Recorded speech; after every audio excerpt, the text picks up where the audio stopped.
Turn that off. They know my name. Turn that off. All right. Who else wants that? Oh, yeah, you got it. There you go. There you go. Oh, look at that. I'm getting a little better. How about over here? Somebody over here want one? Oh, wait, I got you. Dude, I got you way back there. There's nobody around you. You got to be able to get that. Oh, you got to dive. You got to dive over the table. Over the table on that.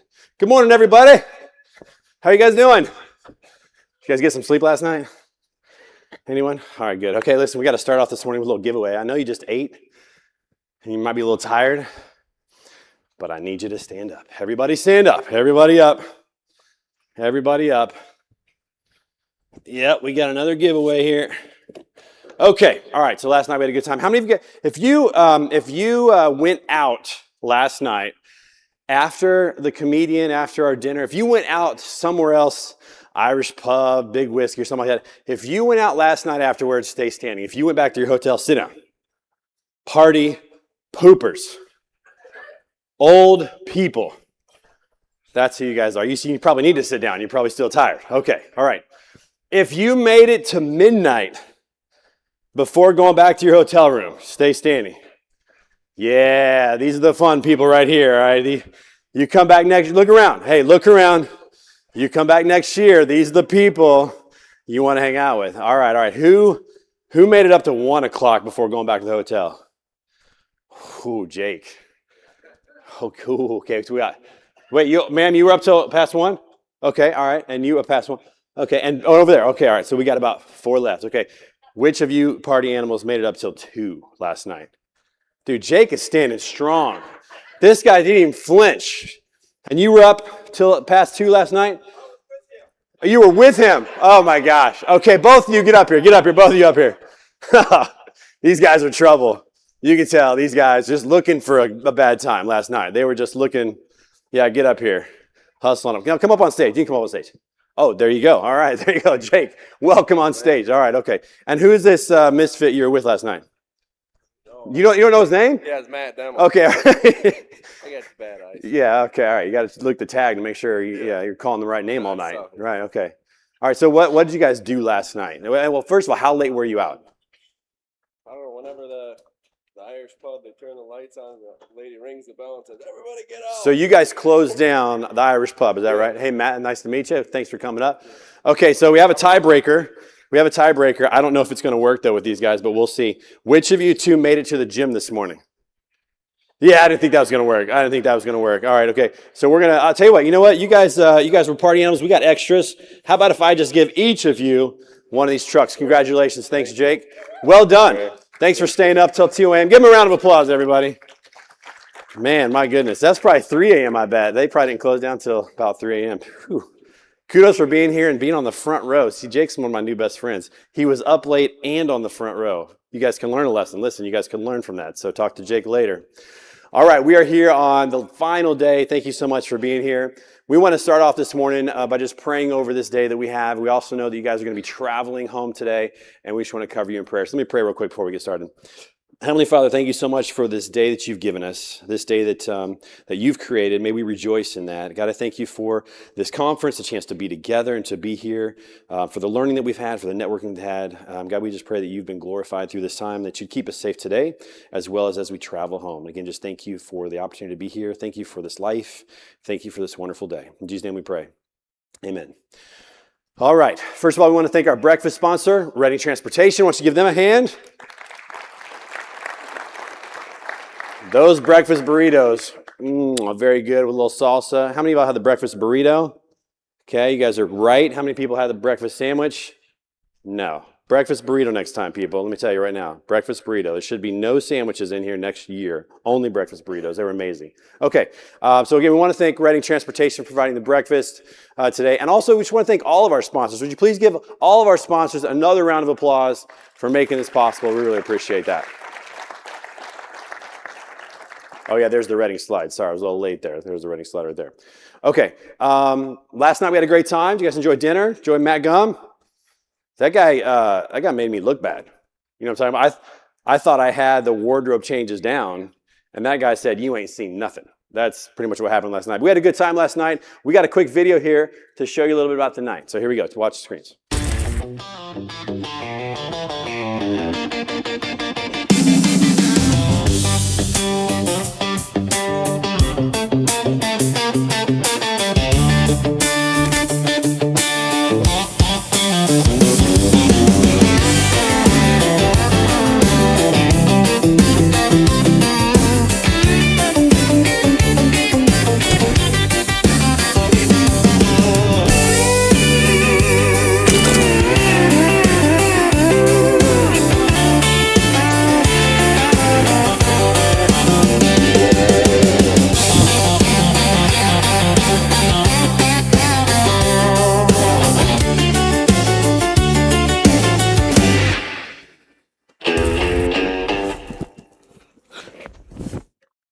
All right. I feel like I had to step up my game from last night. So yesterday I was changing behind stage. Today I feel like I need to change on stage just to keep up with Matt Gums. Ta-da! Here we are. That was kind of impressive. Kind of silly. I don't know. We'll see. All right. Okay, this morning, format and the sessions are the same as yesterday. We're going to be rapid fire. We're going to have some great speakers, and it's just going to be a lot of fun. So we want to finish strong today. Make sure that we have a great day today as well. And we actually have a video from one of the guys that was here yesterday that was talking trash about physical fitness, and he sent us in a video this morning just to encourage all of us here today. So go ahead and pay attention to the video here. Good morning, BulkLoads family. This is Chad with Tallgrass. I'm back in Omaha, Nebraska, and guess what? I'm at the CrossFit gym.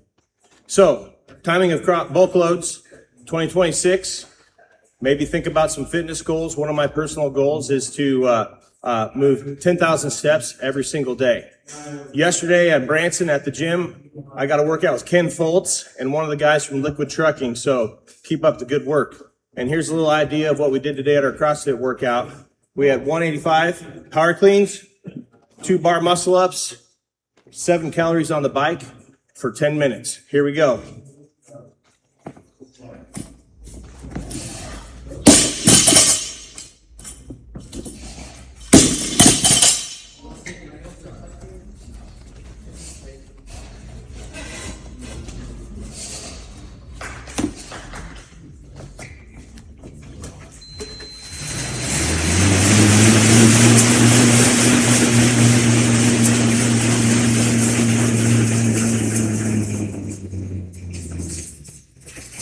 And wishing everybody a blessed, prosperous 2026. Now, Jake, don't you feel lazy right now? I mean, that guy was up. He traveled to Omaha and still was in the gym and made a video. I'm just saying, maybe step it up next year, all right? A little bit more. Again, finally, we just want to make sure that we thank all of our sponsors for being here. Just one last time, if you are a sponsor, stand up for me real quick, please. If you're one of our sponsors, stand up. Take the time. Yep, stand up. All right, let's give them a big round of applause, everybody. We really appreciate that. Thank you so much. Thank you so much. Okay.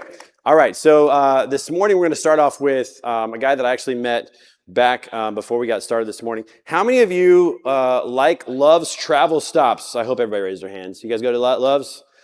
Please raise your hand. Okay. There. Thank you. I actually love it because I'm an RV guy. We have an RV, and they have the long pole window washers, and so we always stop at Love's. They take care of us as RVers, and I know they're doing a lot for truckers as well. In fact, I just got to speak to this guy, and he was talking about some of the initiatives that they have coming forward for especially the small and medium-sized trucking companies that are out there. And so he's going to come up and talk a little bit today about keeping trucks on the road, downtime under control. Justin Breivik is a senior manager of fleet maintenance and services at Love's Travel Stops. He focuses on maintenance strategy and uptime, preventative maintenance, service reliability, and operational efficiency. He's going to talk about what keeps fleets moving, what causes breakdowns, and the economics of preventative maintenance and why uptime matters. So please give a warm Bulk Freight Conference welcome to Justin Breivik along with Jared Flynn.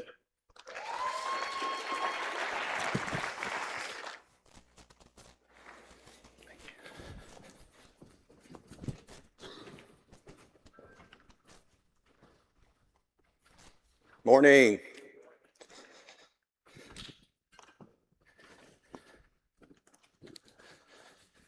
Clock is ticking. Justin, we met through actually a friend from my hometown, John Doonert, Coastal Carriers, and John reached out and said, "You got to meet Justin, and you're down the road from us in Tulsa, and had you come up and get on the podcast." But I thought it was fascinating.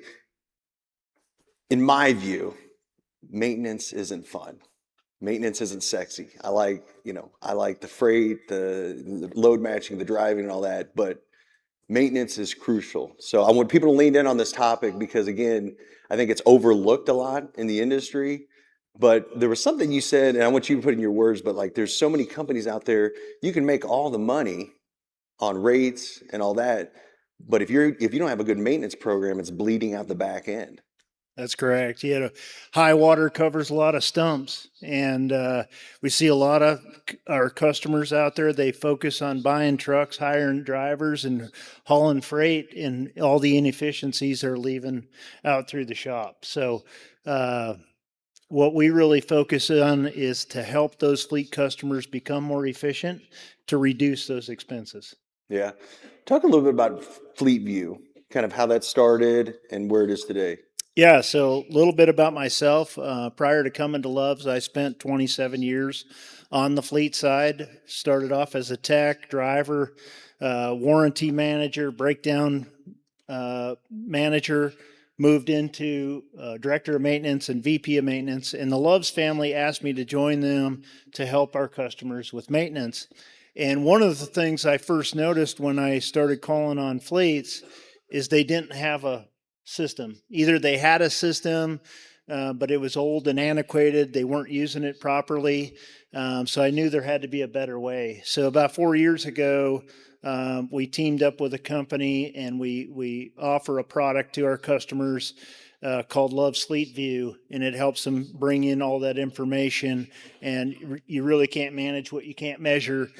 So this software really helps them. Very easy to use. We have a lot of AI in the product now to take a lot of that manual work off of putting information into a system. So really efficient way to manage your total cost of ownership. I guess the backbone, why is fleet maintenance so overlooked?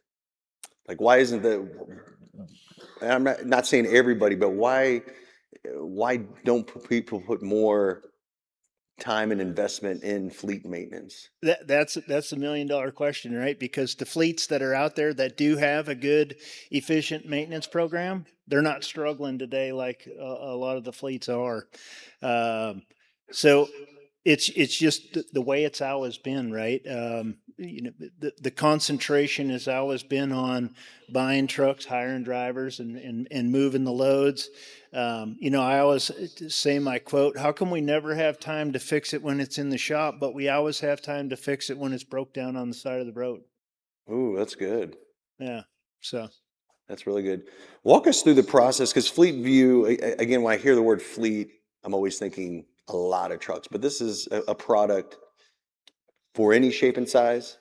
Yeah, absolutely. I mean, obviously, if you have 1 or 2 trucks, you can probably manage that fairly well, you know, on an Excel spreadsheet. But once you start adding more assets, there's a lot of things that are going on in the background of the program to help people understand their costs. And, you know, you had asked me for a couple of examples of what I see people being efficient with. And you know, when I sit back and I go over data with our customers, the number one cost in most fleets on the maintenance side is tires.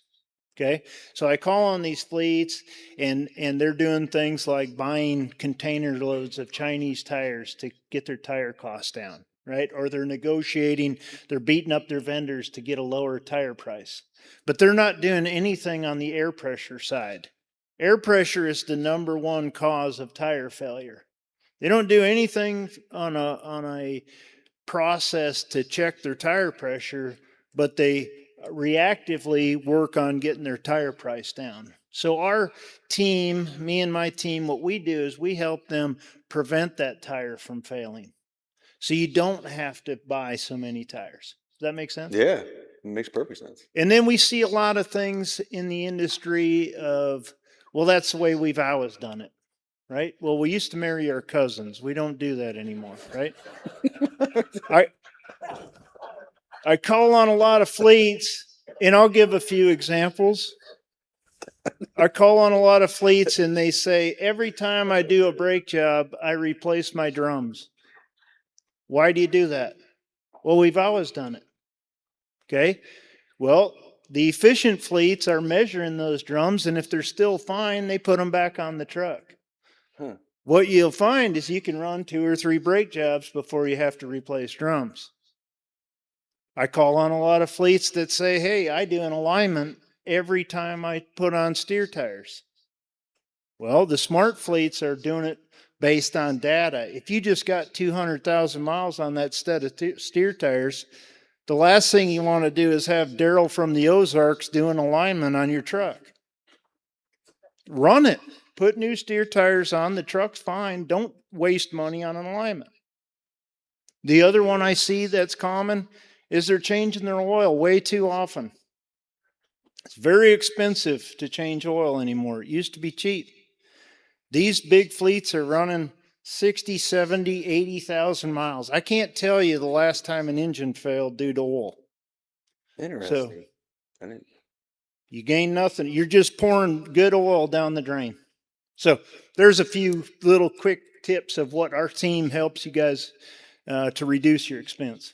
Do you have any stats like just on the amount of savings? Yeah, I mean, a lot of our fleet That customers, savings equals profit. 100%. This is 100% bottom line money. So just think about it. We call on some fleets. Let's say they're doing 10,000 mile oil changes. Okay, and let's say an oil change costs them $400. So they're doing 10,000 mile drains. That's once a month. That's 12 times a year. They're spending $400. If you go to 20,000 miles, which I still recommend going further than that, you just cut that expense in half times that amount of trucks you have. You start doing that, you start doing some of these things, the next thing you know, you're reducing 3, 4, 5 cents a mile off your maintenance expense. That's all bottom line money in your pocket. So that's what my team helps our fleet customers understand. We use our software to help us get the data you need, because you can't make intelligent business decisions without the data. I heard Jesse Bounds talk a lot about yesterday about having a bookkeeper and knowing your numbers. Yeah. Maintenance falls into that same exact category. It's one of the most expensive costs in a trucking company, but by far the most overlooked. One of the most expensive in trucking, but the most overlooked? Correct. Wow. I'm going to get some eggs thrown up on me right now, but over the last 15 years, interviewing thousands of trucking companies, one of the things I hear a lot of owners say in trucking companies, like, you cannot control the freight market, but I can control my costs. Correct. And it seems like a lot of successful companies, I'm talking 5 trucks up to 2,000 trucks. I've heard the same thing, and it's almost, you're saying this too, like the key is the savings, like the costs that you can control. Correct. Yep. You know, the ultimate maintenance program is to go from PM to PM with no repairs in between, and make those PMs as far apart from each other as possible. And then I call the repairs between PMs frequencies. If you reduce your frequencies, 2 things happen. 1, you lower that expense, right? 2, you increase revenue, because nobody makes money with the truck sitting in the shop. Right. And then when you do have a frequency, look at that. What happened? Was it just a fluke deal that happened? You know, is it something that we need to add to our PM to look at in the future? And then most importantly, who's going to pay for it? Most of these people are buying warranties on their trucks, but they're not filing the warranties. Yeah. Okay. Most overlooked thing is part warranty. So our software is going to tell you that. So most fleets today, you take your truck to I met the guys from Bruckner's. You take your truck to Bruckner's and you get a brake chamber replaced. 8 months later, that brake chamber fails. 99% of the fleets on the road are just buying a new brake chamber. Our system is going to tell you not only that brake chamber failed and it's under warranty, but who you need to file that claim back to. So you'd ask for some statistics about warranty. We have one of our fleet customers. Now, this is a larger fleet, but it's all relative, right? Last year, they recovered 5.1% of their annual maintenance expense in warranty. Say that again? 5.1% of their annual maintenance expense they recovered in warranty. To that fleet, that was $3.3 million of bottom line money. So you take that, and I know this was a couple thousand truck fleet, but let's say you got 200 trucks or 20 trucks. It's all relative. What would 5% reduction in your maintenance expense mean to your business? Whether you have 5 trucks or 50, it's a big, big number. Most fleets ignore it altogether, or I hear a lot, I don't have time to chase that. Wow. The last 6 minutes we got here, talked about practicality, like steps with like what can owners do right now, businesses, as far as fleet maintenance program. Yeah, so the easiest way to I tell people to get started is look at every single thing that you're doing and be honest with yourself and say, does this make sense? Every step within that maintenance process, does this make sense? Am I changing my oil at the right time? Am I servicing my equipment at the right time? If I have technicians, are you auditing their work? Okay. I call on a lot of people. Jesse touched on this yesterday with CFOs. Make sure your CFO has a CPA background. Same thing goes with a technician. This guy comes to your company, says, yeah, I'm a technician. You say, okay, you put him loose in the shop. That guy can't fix anything. You got to audit their work. Our system will tell you RO comebacks by technician, PM comebacks by technician, tire miles by brand. We have a lot of reporting that can really help you make your decision. So the system will tell you what tires are performing better? 100%, yes. So our system, when you put a tire into our system, it asks you for what brand and what position that it went on. And if you replace that tire on that position, it does a calculation and it tells you what brand of tire lasts the longest in your business. So you can start making decisions based on, hey, yeah, that Michelin tire might cost more, but if it's running twice as long, why am I buying the Toyo? And I'm just throwing names out, but you can't manage what you can't measure. You keep hearing One thing I've heard from a lot of guys here, you talking about, there's a lot of decision makers in this room. And a lot of times when whatever system they're using, what I really need is just the report. I don't have time to go search for this. I don't have time to go put this together, but I need the report to make the decision. Whatever system I'm using. Can you speak with that? Yeah, so a couple of things that we have with our system. And one thing that I'd offer up to the BulkLoads group, I know we have several customers in here that are on our system. So you could talk to the John Dunnards or the Tracy Bogler. He is here. He's actually deploying in a couple of weeks. One is our dashboard functionality. So any report that you run within the system, you pin it to your dashboard and it's live all the time, because a lot of business owners don't have time to go in and run reports. The other thing that we just added is AI reporting. So instead of going in and running a report manually, you can simply ask our system, hey, what trucks are costing me the most in tires? And the AI will read the data for you and spit it out however you want it. Yeah, that's cool. Last question, 3 minutes. What do you see the future of maintenance? How that's going to evolve? I mean, touching AI, but where do you really see this in the owner's hands? Yeah, so we're focusing a lot from the software side on AI, as a lot of folks are. A couple of safe harbor statements I'll make for what we're working on in the future. We're really focusing in on check engine lights. Okay, so today a check engine light comes on. A lot of times the driver's like, hey, I need to get into the shop because I got a check engine light on. Well, we're working with the largest part manufacturer in the world right now, and we're bringing in a tremendous amount of data around check engine lights. So very soon, we're going to be able to tell you when a check engine light comes on, what the problem is, how many days you have until you fix it, what part you need to fix it, how long it's going to be down to, who has the part, and how much the estimated cost is going to be. So for the operators out here, how important would that be if you get a check engine light on and says, oh, you got 35 days to fix this? Or, hey, you need to fix this in 4 days or 4 hours.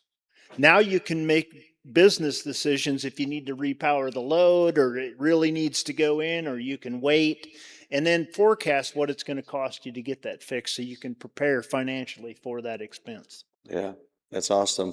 Well, like I said in our beginning of the conversation, this isn't, it's sexy, but it's neat. And I like having people like you on stage because these are real practical examples to improve businesses. And all topics are good, but I like ones where we can give gold nuggets to our Yeah. audience and help them in performance. So, Justin, thank you so much for coming on stage. Thanks We can for give a having round of applause for Justin. Appreciate it. Thank you.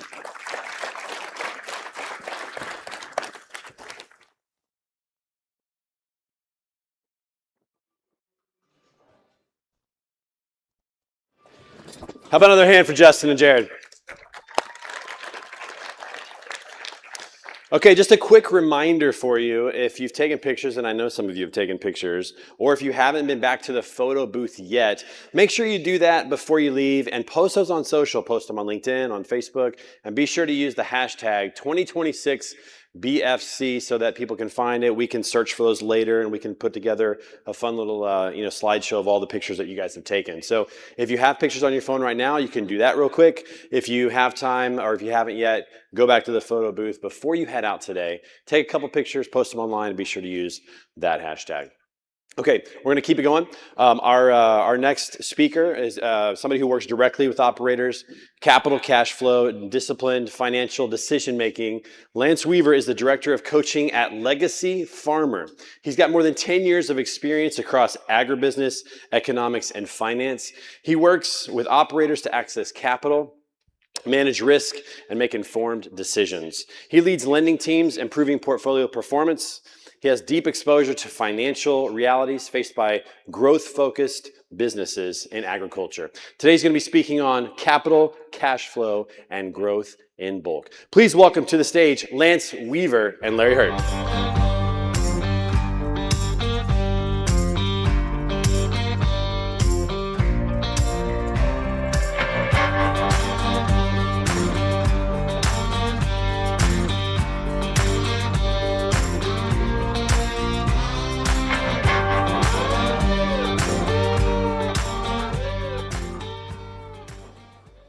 Lance, thanks for being here. Glad to be here.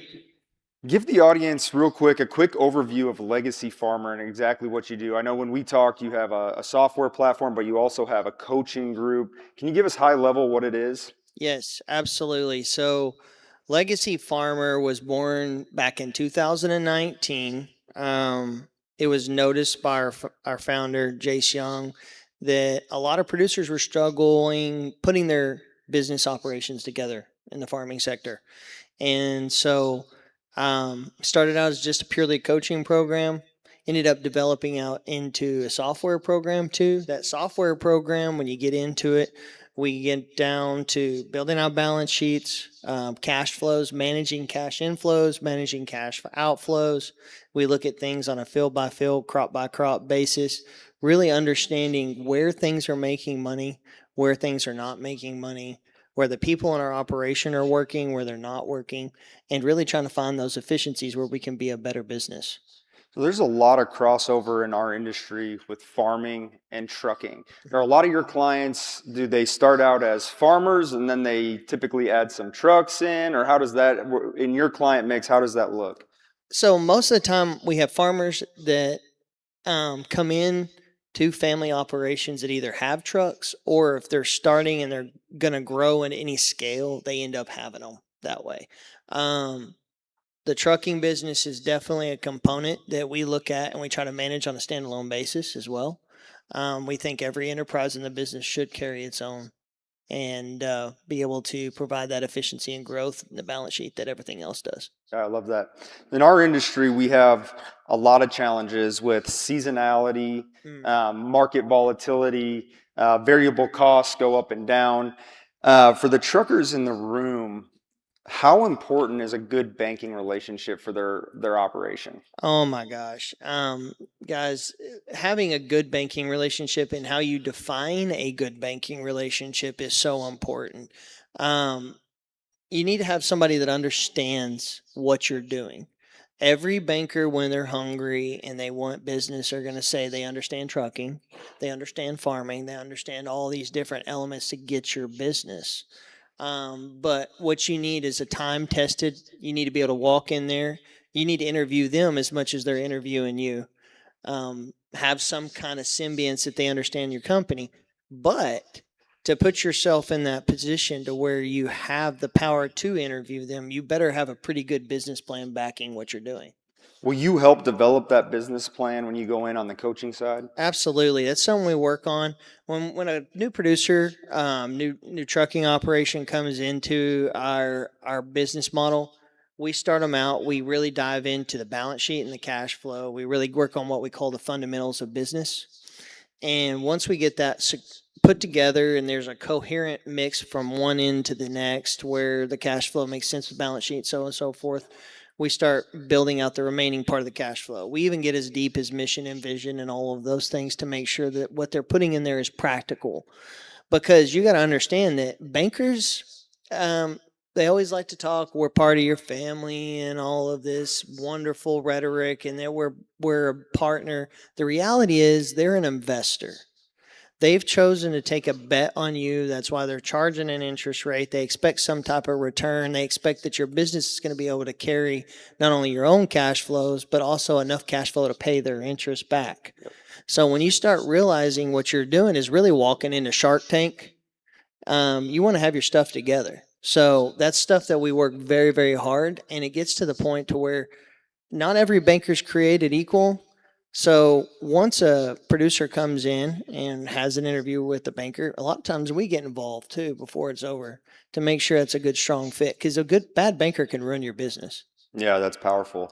For the audience in the room that maybe hasn't had a great experience with their bank or they've gone through struggles this year with a downturn in the market, what is the first step for them to organize their books when they're going to go out to the market and find a new banker? What would be like step 1 through 3 that you would suggest, hey, here's how I would manage this if I'm going out to the market to find a new banker? Okay, so it's going to sound extremely simple, right?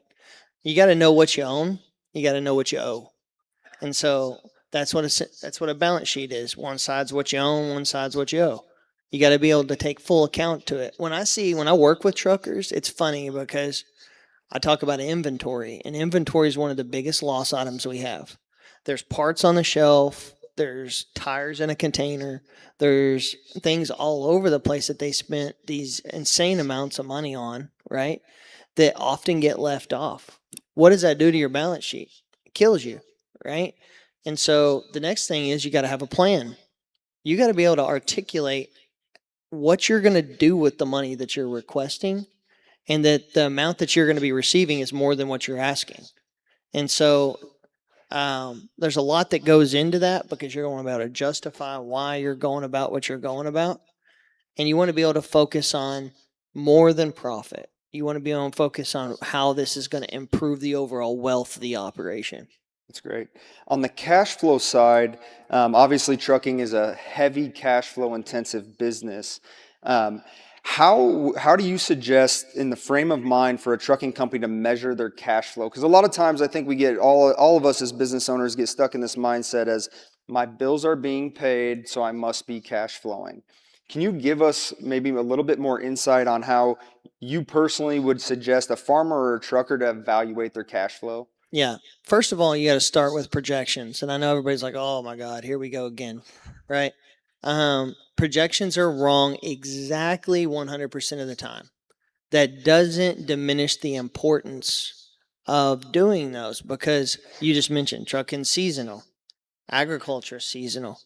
We got to know when we're going to have peak cash flows and when those are going to come in, and then how we're going to bridge the gap from that high period to that low period. And so if you're paying your bills, it doesn't necessarily mean that you're cash flowing. You could be robbing from the future.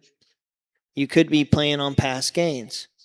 And without knowing that, for sure, that's not going to give anybody that you're dealing with, whether it's a banker or a CPA or a potential partner, confidence that this business is sustainable, because that's what we're working for.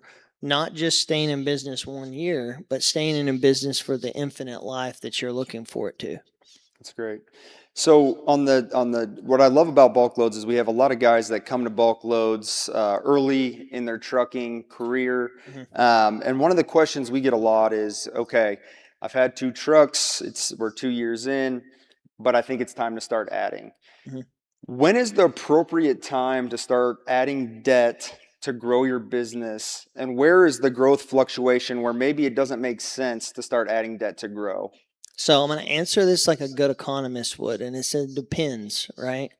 It depends on the situation. It depends on what your contracts are and how much you're carrying. How much of those contracts are stable contracts, or those are the things seasonal contracts?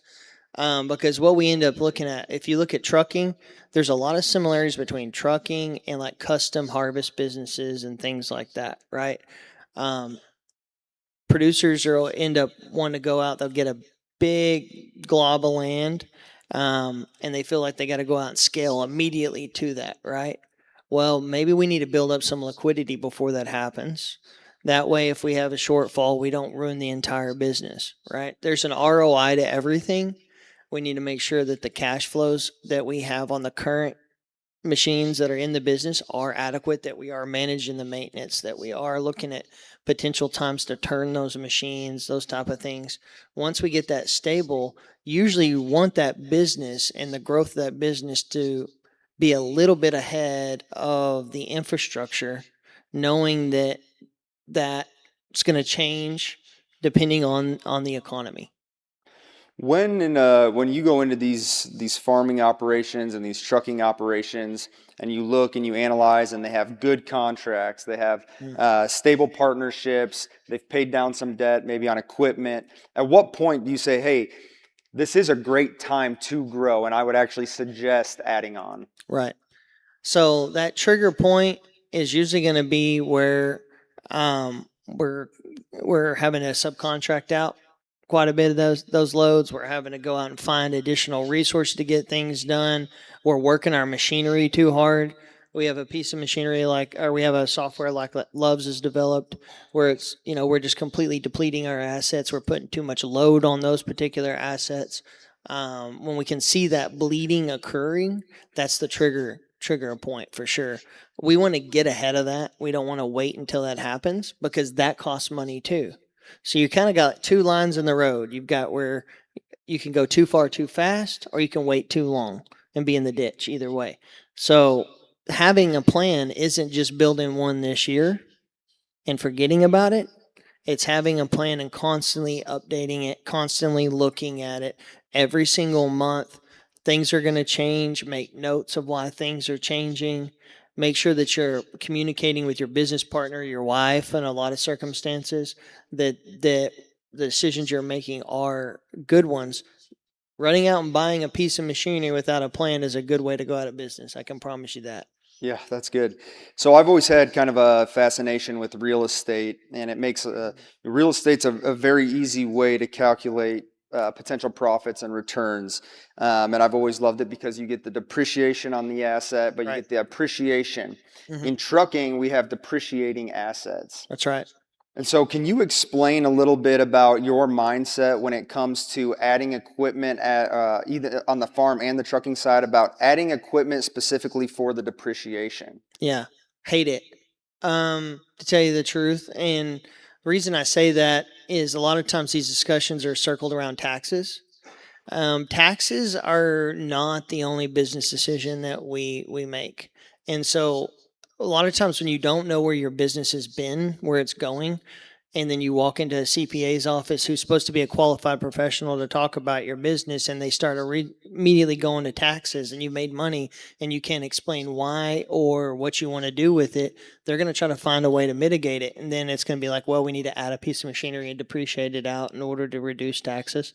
Also, in true economic depreciation, getting back to the previous question, managing that and making sure we have good functional machinery to be over the road is also just as important. But all of that comes back to, it sounds like I'm beating a dead horse, knowing your plan, manage it, and stay on top of it.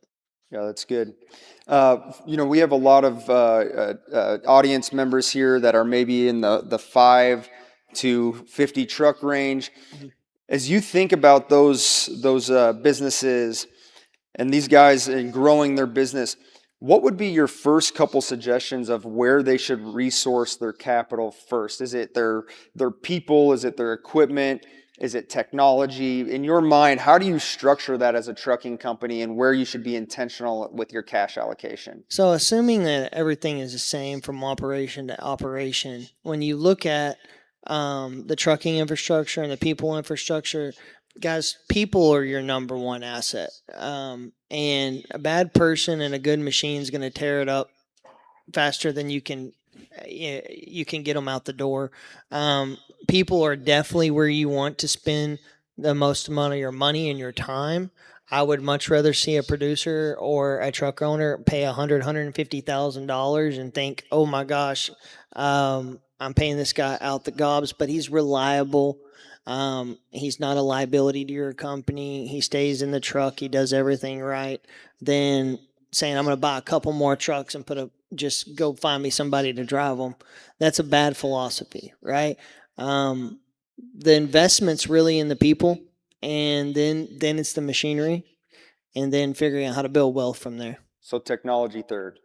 No. Sorry, I should have. Technology is huge. Technology is absolutely huge. I would say probably technology is going to be what predicates all of this. So when we talk about technology and being able to scale and reduce the amount of emphasis you have to put on human labor and the amount of emphasis you have to put on trucking, that's great. But you got to understand your technology, which usually means you have somebody on your team to help you with that. Yeah, I love that. One thing we've noticed with our businesses is maybe it's a little better to pay somebody a little higher and get peak performance. And so we're constantly evaluating that in our businesses. It sounds like you're saying the same thing. Absolutely. Go get a couple great folks in your organization that you can grow with, and they'll be huge assets to the company. Huge. And usually if you get the right people too, the technology component comes, because usually those are people that are passionate about their industry.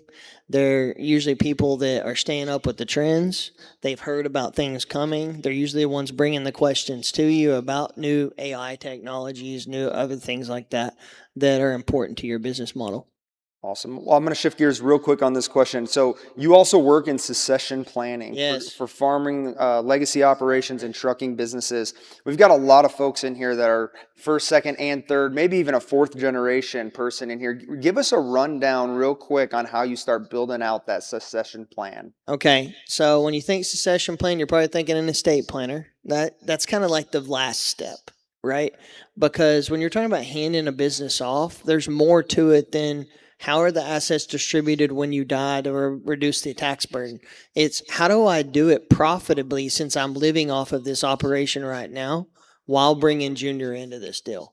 And so having a plan today, what you're doing, leads into a plan and how we're going to do it in the future. So we get into goal setting. And when we do goals, it's not like, oh, I want to pass my business off. Okay, that's great.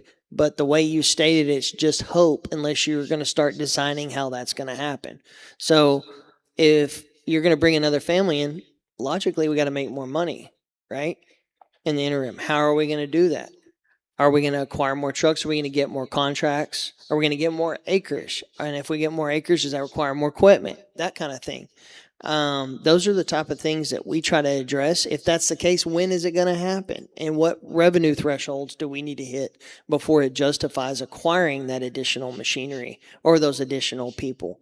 So when we talk about succession planning, we're talking about actually how to succeed your operation, not just deal with the taxes and Uncle Sam and the legal transition. Because here's the other thing too.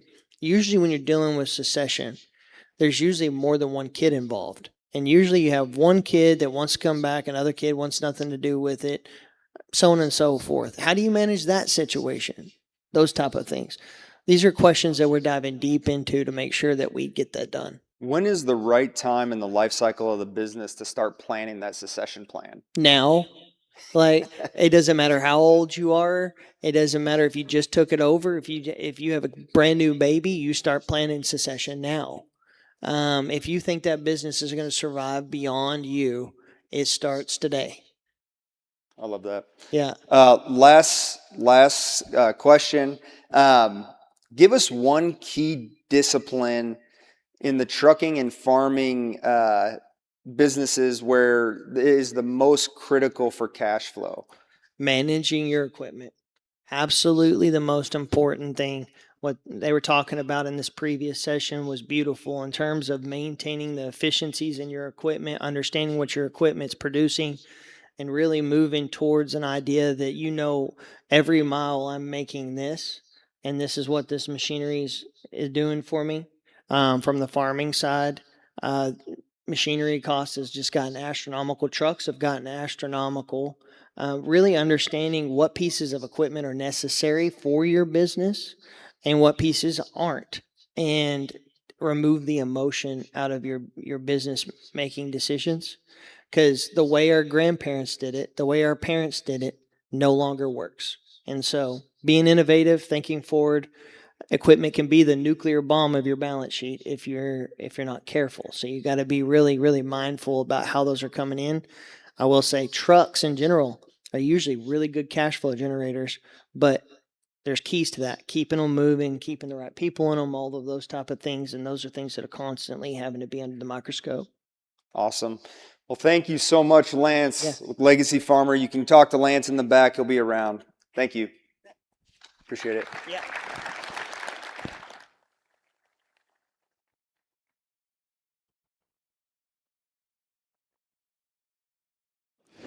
All right, how about another hand for Lance and Larry? I'm sensing a theme. I think you guys should go home and check all your maintenance records and make sure everything's ready to go. Hey, just a quick reminder, hopefully you've enjoyed the program that they put together. This is like a first-class program. It's got a lot of great information. Hopefully you've taken notes in it. You got some action items for when you go home. One thing I want to point out is that throughout the program, you'll notice a lot of QR codes throughout the program for different things. I'm clearly not hitting on any of them. Oh, there's one right there. All right.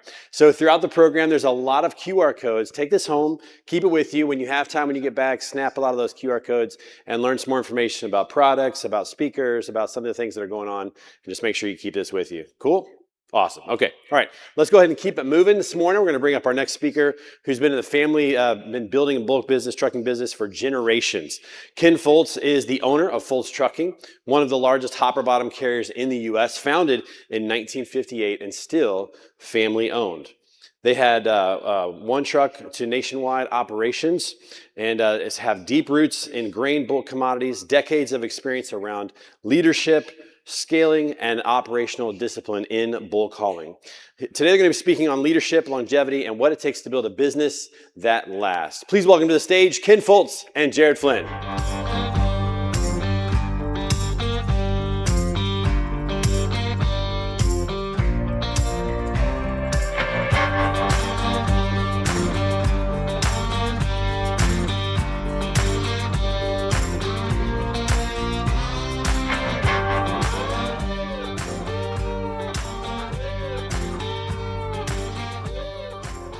I feel like these chairs are really close together.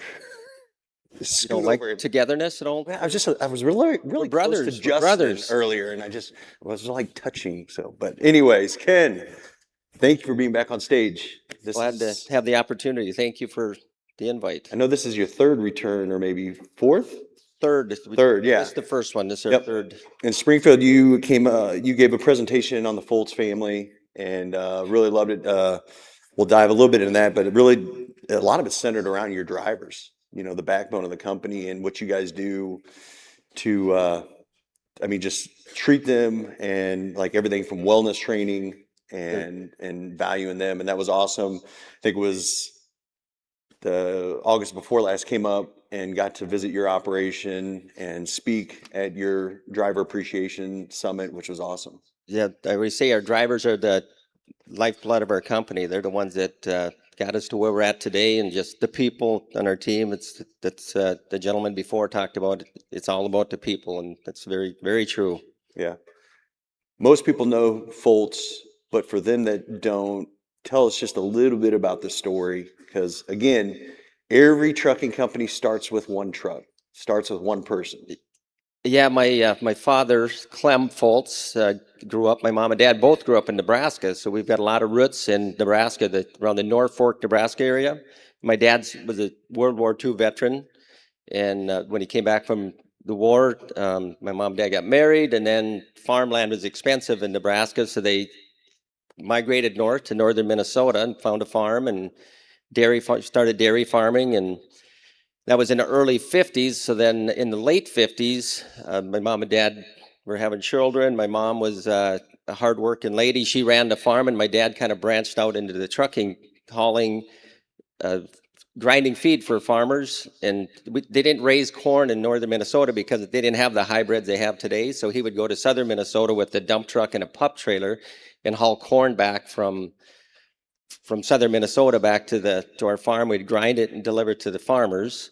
There's 14 children in our family, so you can imagine why he wanted to get out and make some extra Not be money. home. No. So then from there, he got into hauling grain to Duluth. There's a lot of grain that moved from North Dakota to the port in Duluth that they'd ship through the St. Lawrence Seaway, and that was in the early 70s. And then the Russian grain deal came along that really just shut all that down. And tough times for my dad. He got into dry vans and reefers, and it got stung by a lot of brokers. Didn't get paid. Things weren't going so good. My brother Frank joined the business and started to drive. We have a local pet food company next to us in Perham, Minnesota, Tuffy's Pet Food, that we hauled into there, hauled fertilizer, different things like that. We got our first hopper in the early 70s, and then went on to getting into hauling potash out of Canada. That's where we really, going into Canada was a big deal for us for our next move. That was in the 80s. But just stepping back into the 70s again, my brother, when he was driving, they had full service at truck stops. You know, you go in and they'd wash your windows and fill your truck up with fuel and check your tires. And he was having lunch at this truck stop, and they came in and said, "Hey, Mr. Foltz, you got a flat tire in your truck." And he said, "Well, pull it around and fix it." He came back after he got done eating, and they had the truck jacked up and said, "Hey, you're not going anywhere until we get your fuel bill paid." So it was, we had some rough patches. And I started driving in early 80s, and I started out with the 74 cab over Freightliner with the V92 Detroit. And I don't know if you know anything about Detroit engines back in the day. They were oil leaking. I could write my name on the side of that Wilson hopper. So it was, so thankfully we had a great banker that had faith that we could, that we were going to pull through what we were going through. And he put his trust in us. And in the 80s, we started getting into going to Canada. That was a big deal. And then we started hauling canola out of Canada in the 90s, and then kind of propelled more freight was moving by bulk than bag. People realizing that it's more efficient, putting up bins instead of hauling it by bag, and continued to grow. Pet food came along and kind of evolved, and it wasn't it's kind of a Cinderella story, honestly. It's like from rags to where we're at today. Yeah. So it wasn't an easy journey, and I know people right now with what's going on, it's challenging times. Yeah. Well, you hear it over and over. It's the same stories of a lot of these trucking members out here, that it takes those hardships to figure out those successes. I wasn't going to ask this question, but now I'm curious because the last speaker, the succession planning from Clem to Frank and you, how was that? Because there's a lot of transitions in here that are going to be happening from a founder to a second generation or whatever. But I think that's pretty important because it's something that's hard to do and overlooked, and the control element of it. And how do I give this up? How do I pass this down to the family and do it in a successful way? Yeah, so at one time there was 6 siblings in the business. Yeah. As we continued to grow, some of my older siblings came back to help us in accounting and dispatch and things like that. But yeah, Frank and I are the owners. I have 3 nephews that are involved in the business today. So we've got great people in place. Was it a smooth transition from Clem to you all? Yeah, pretty much. I mean, my dad pretty much retired in the mid 80s. Okay. So we kind of took it over from there, and From a leadership standpoint, I know it's Frank and you and brothers, and sometimes there can be tension with that, but you guys kind of have, I mean, you have your own lanes, just like us at BulkLoads. I figured out my lane and my sweet spot but what's your lane versus Frank's lane? So I'm more involved in operations and customers, and Frank is more involved like equipment purchases and things like that. So, and I'm more involved day to day. He's not, he doesn't live in Detroit Lakes, so he's more involved. I'm more involved in the day to day, and he's kind of equipment guy. If you guys butt heads, what's it over? Uh, Sometimes he wants to keep buying more and more trailers. I said, brother, we got to be more efficient with the ones we have. So Well, speaking of trailers, you guys have to one of the largest hopper trailer fleets. And I think when I was up there visiting, I think it was at 1,200. But how many today? we're right around 1,200 hoppers. Okay. What was the mindset behind that? You know, we never had a roadmap. It was probably the one that got us started, and that was our customer, Tuffy's in Perham, Minnesota, the pet food customer. We've been dealing with them for 60 years plus, and they were growing, didn't have the bin space, and it needed storage, and we just kind of started adding 10 trailers and 20 trailers and 30 trailers, and now we're at, I don't know, we probably have over 100 trailers at their facility now between loaded and empty trailers. And then we took that to other customers and they liked that idea and how it helped with flowing and different things. You guys rent them out to farmers too, right? In the off So season? we have around 100 trailers we rent to farmers, and then we'll use those trailers in the spring for preloading. We have a local fertilizer customer. We preload around 150 trailers of fertilizer for them. So we'll use those trailers for that, and then in the fall we rent them to farmers. They're egg hopper trailers. So One thing I preach all the time that I've learned from businesses like yours and others is just being diversified. And I love how you guys have pivoted and found these other little niches to do that. But your operation too, you guys run really successful slick operation. I remember going up there and you had the wash bay, but then like you have a whole lot with the clean trailers versus, I mean, but in the industry that you're in, I mean, there can't be any air in contamination. yeah, we haul a lot of different ingredients, and different customers require different things. So we have lots that are segregated for different, like fertilizer or salt, and then for animal ingredients, so that we don't contaminate with lamb meal and meat and bone. So we have different lots in our yard that are segregated for different ingredients.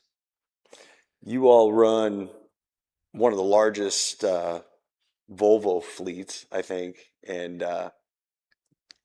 you guys were doing that out there in bulk before a lot of other people were. It was interesting. I mean, Volvo was a sponsor this year, went and toured their factory, and I was impressed. I actually walked through and just some of the innovation and technology that they did. And we have other vendors, so I'm not knocking any other ones, but just since you guys run those, what was the mindset behind that? Because if I remember the story, they were on a lot up there that you all saw, right? And then that's how it all got started. So it was actually in 1987. It was White GM that owned that brand, and they built an integral sleeper.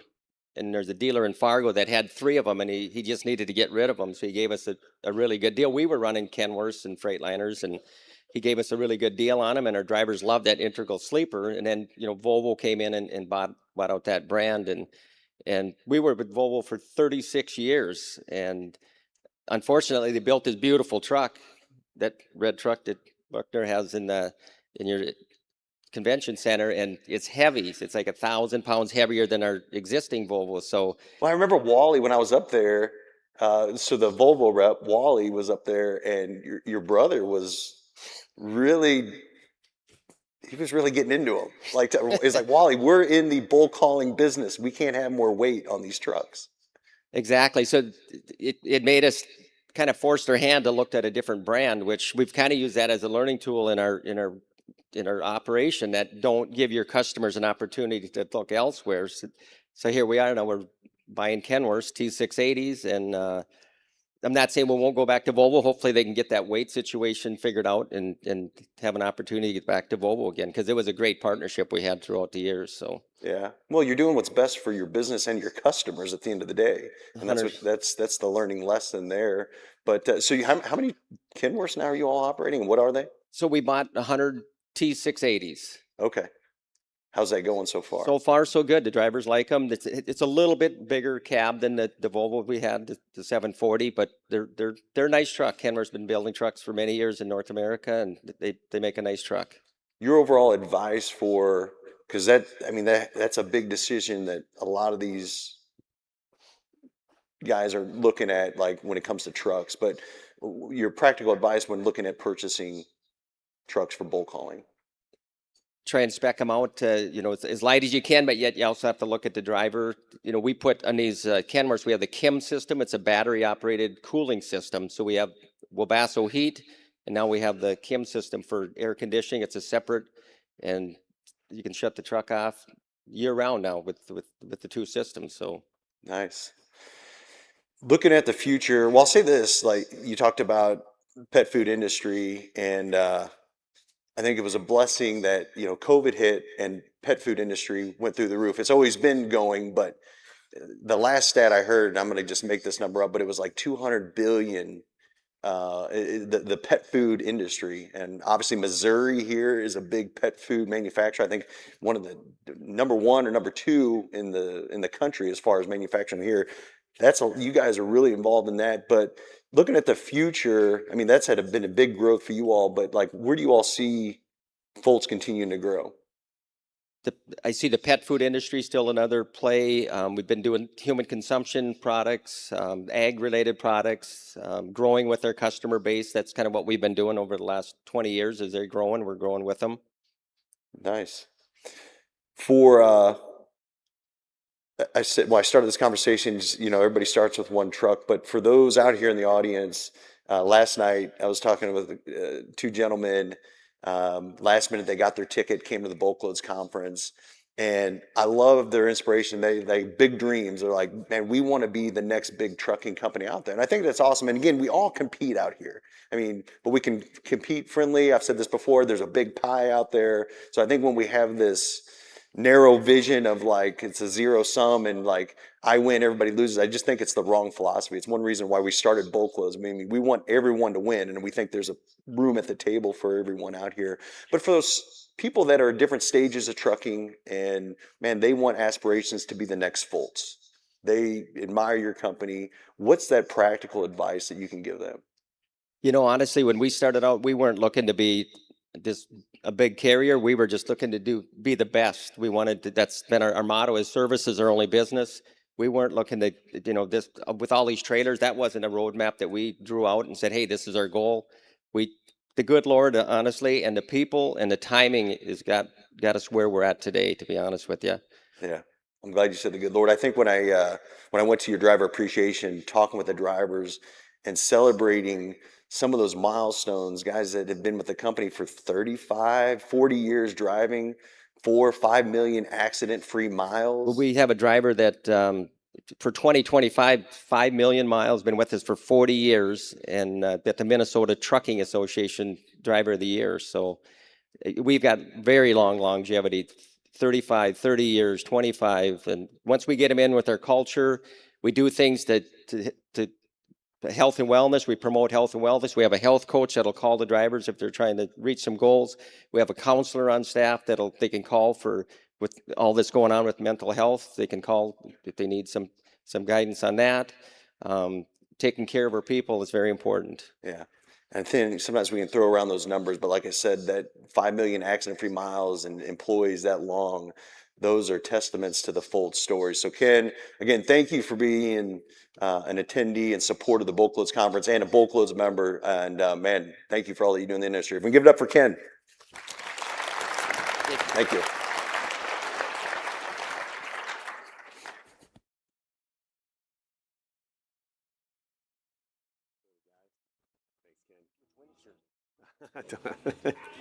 How about another hand for Ken and Jared? He just asked where my Twins jersey was. I don't own one of those, but in the future, if you have a jersey you want me to wear, I'd probably wear it. Throw a few bucks in there when you hand it over to me. I appreciate that. Another reminder, just to give you a heads up, as we get towards the end of today, which is coming up here in just a little bit, we're going to have a QR code on the screen at the end that's going to have a survey. We would love for you to fill that out real quick while it's fresh on your mind so that we can get your thoughts and make sure we make the changes that are appropriate for future conferences. So just know that's coming. If you have some ideas that you might want to make sure that you remember, jot them down in your book. And at the end, we'll have that QR code up so that you can take that survey and give us your feedback and your thoughts on this conference and how we can make it even better moving forward. All right, we're going to keep it going here. We're going to have a session right here with a good friend of mine from Kansas City. I wore this jersey just for him. He's going to talk about building things the right way. He's a fellow Chiefs and Royals fan from the Kansas City area. John Kuhlman is the founder and CEO of Heartland Logistics Group. He serves agribusiness, feed ingredients, chemicals, food, and bev, and manufacturing. He leads a seasoned team focused on clear communication, disciplined execution, building freight networks, and today he's going to be speaking on building sustainable freight networks and creating long-term value. Please welcome to the stage John Kuhlman and Larry Hurt.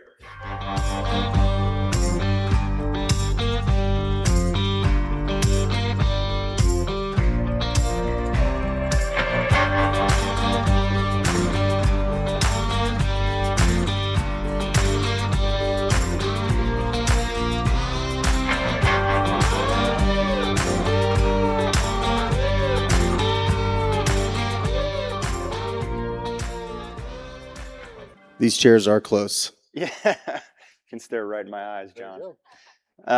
Yeah, no, thanks for being here, John. As Trey mentioned, you've built a really nice brokerage for our industry. One of the key components to building a brokerage is the sustainability and the freight network.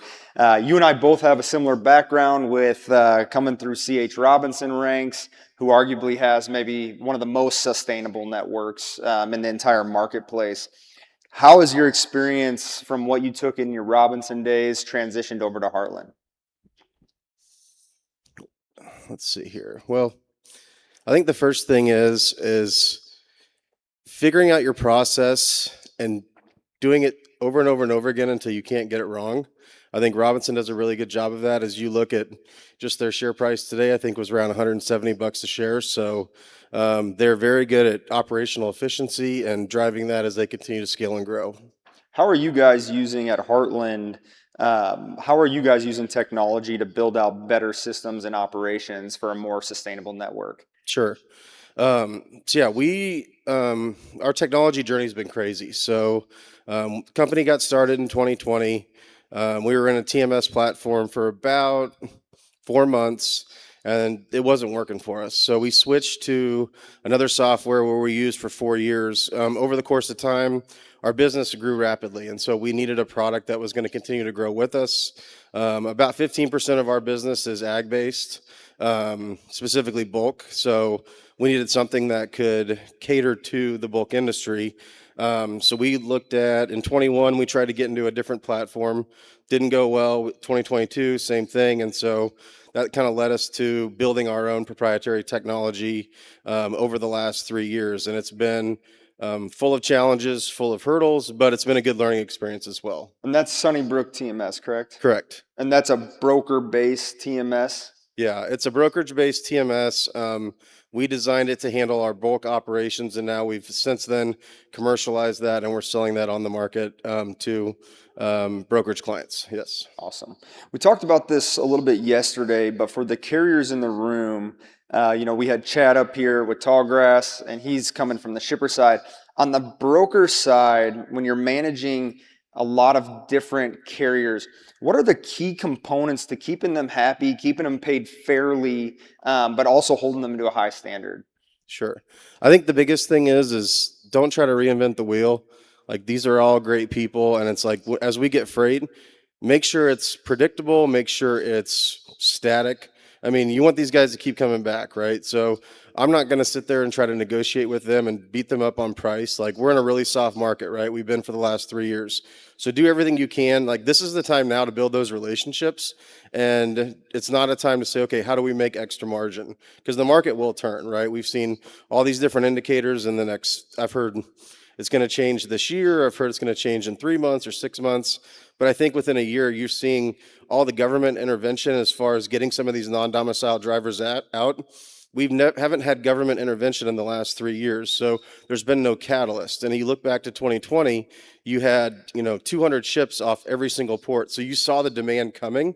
It was there, but it just didn't hit until, and then when it finally did, rates went through the roof. Carriers were moving at record rates. So I think for now, it's the simple answer is it's boring, right? Build the relationships now, find good lanes, find good carriers, create those partnerships, because when the market does turn, the carriers are going to remember that, and they're going to say, these are the guys that stuck with us through the low market, and we're going to be with you when everything rises.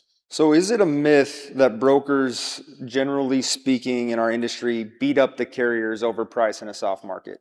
It's not a myth. It does happen, but I think that's what distinguishes good brokers from bad brokers, right? And I mean, these guys aren't dumb. Everybody knows. They know the carriers that they like working with. I've ran into a handful of people here that we've worked with for the last 5 years. They've been great partners. You know, we look to continue to build that as we continue to grow, but there are definitely some brokers out there that their mindset is how do I maximize margin at the expense of the carrier? And that's just not how we do business. So your advice to the carrier in that is what? I think my biggest advice is get to know them, have them come meet you, right? I mean, we do sales calls. I'm all over the place. I'm in Minnesota, Iowa, Indiana, Ohio.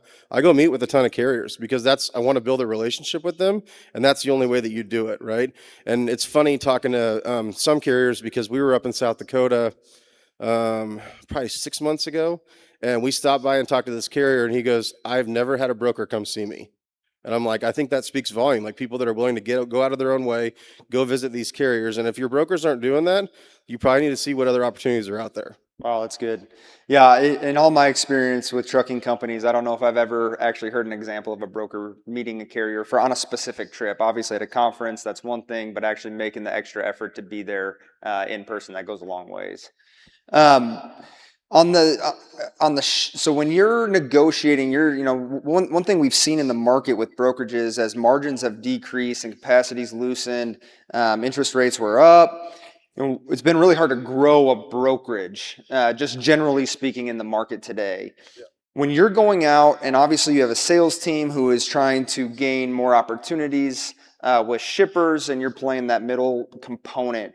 When you're bidding on a large sum of loads for a shipper or a client of yours, how are you communicating that back to the carrier and the expectations of, hey, if Heartland gets this freight and we're going to put you on a dedicated basis, what's the expectation there, and how do you go about communicating that to the carrier?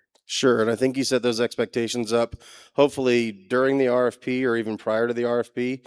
So we have a lot of carriers that we'll engage with. For instance, we just won a 800 load project for this year. So we went out, RFP came out, we went out and pre-sourced all the capacity. So that way, once we actually won the business, and it's easier to go to a shipper and say, hey, I already have this capacity pre-sourced, here's the rates, we tack on our margin and we move on down the road.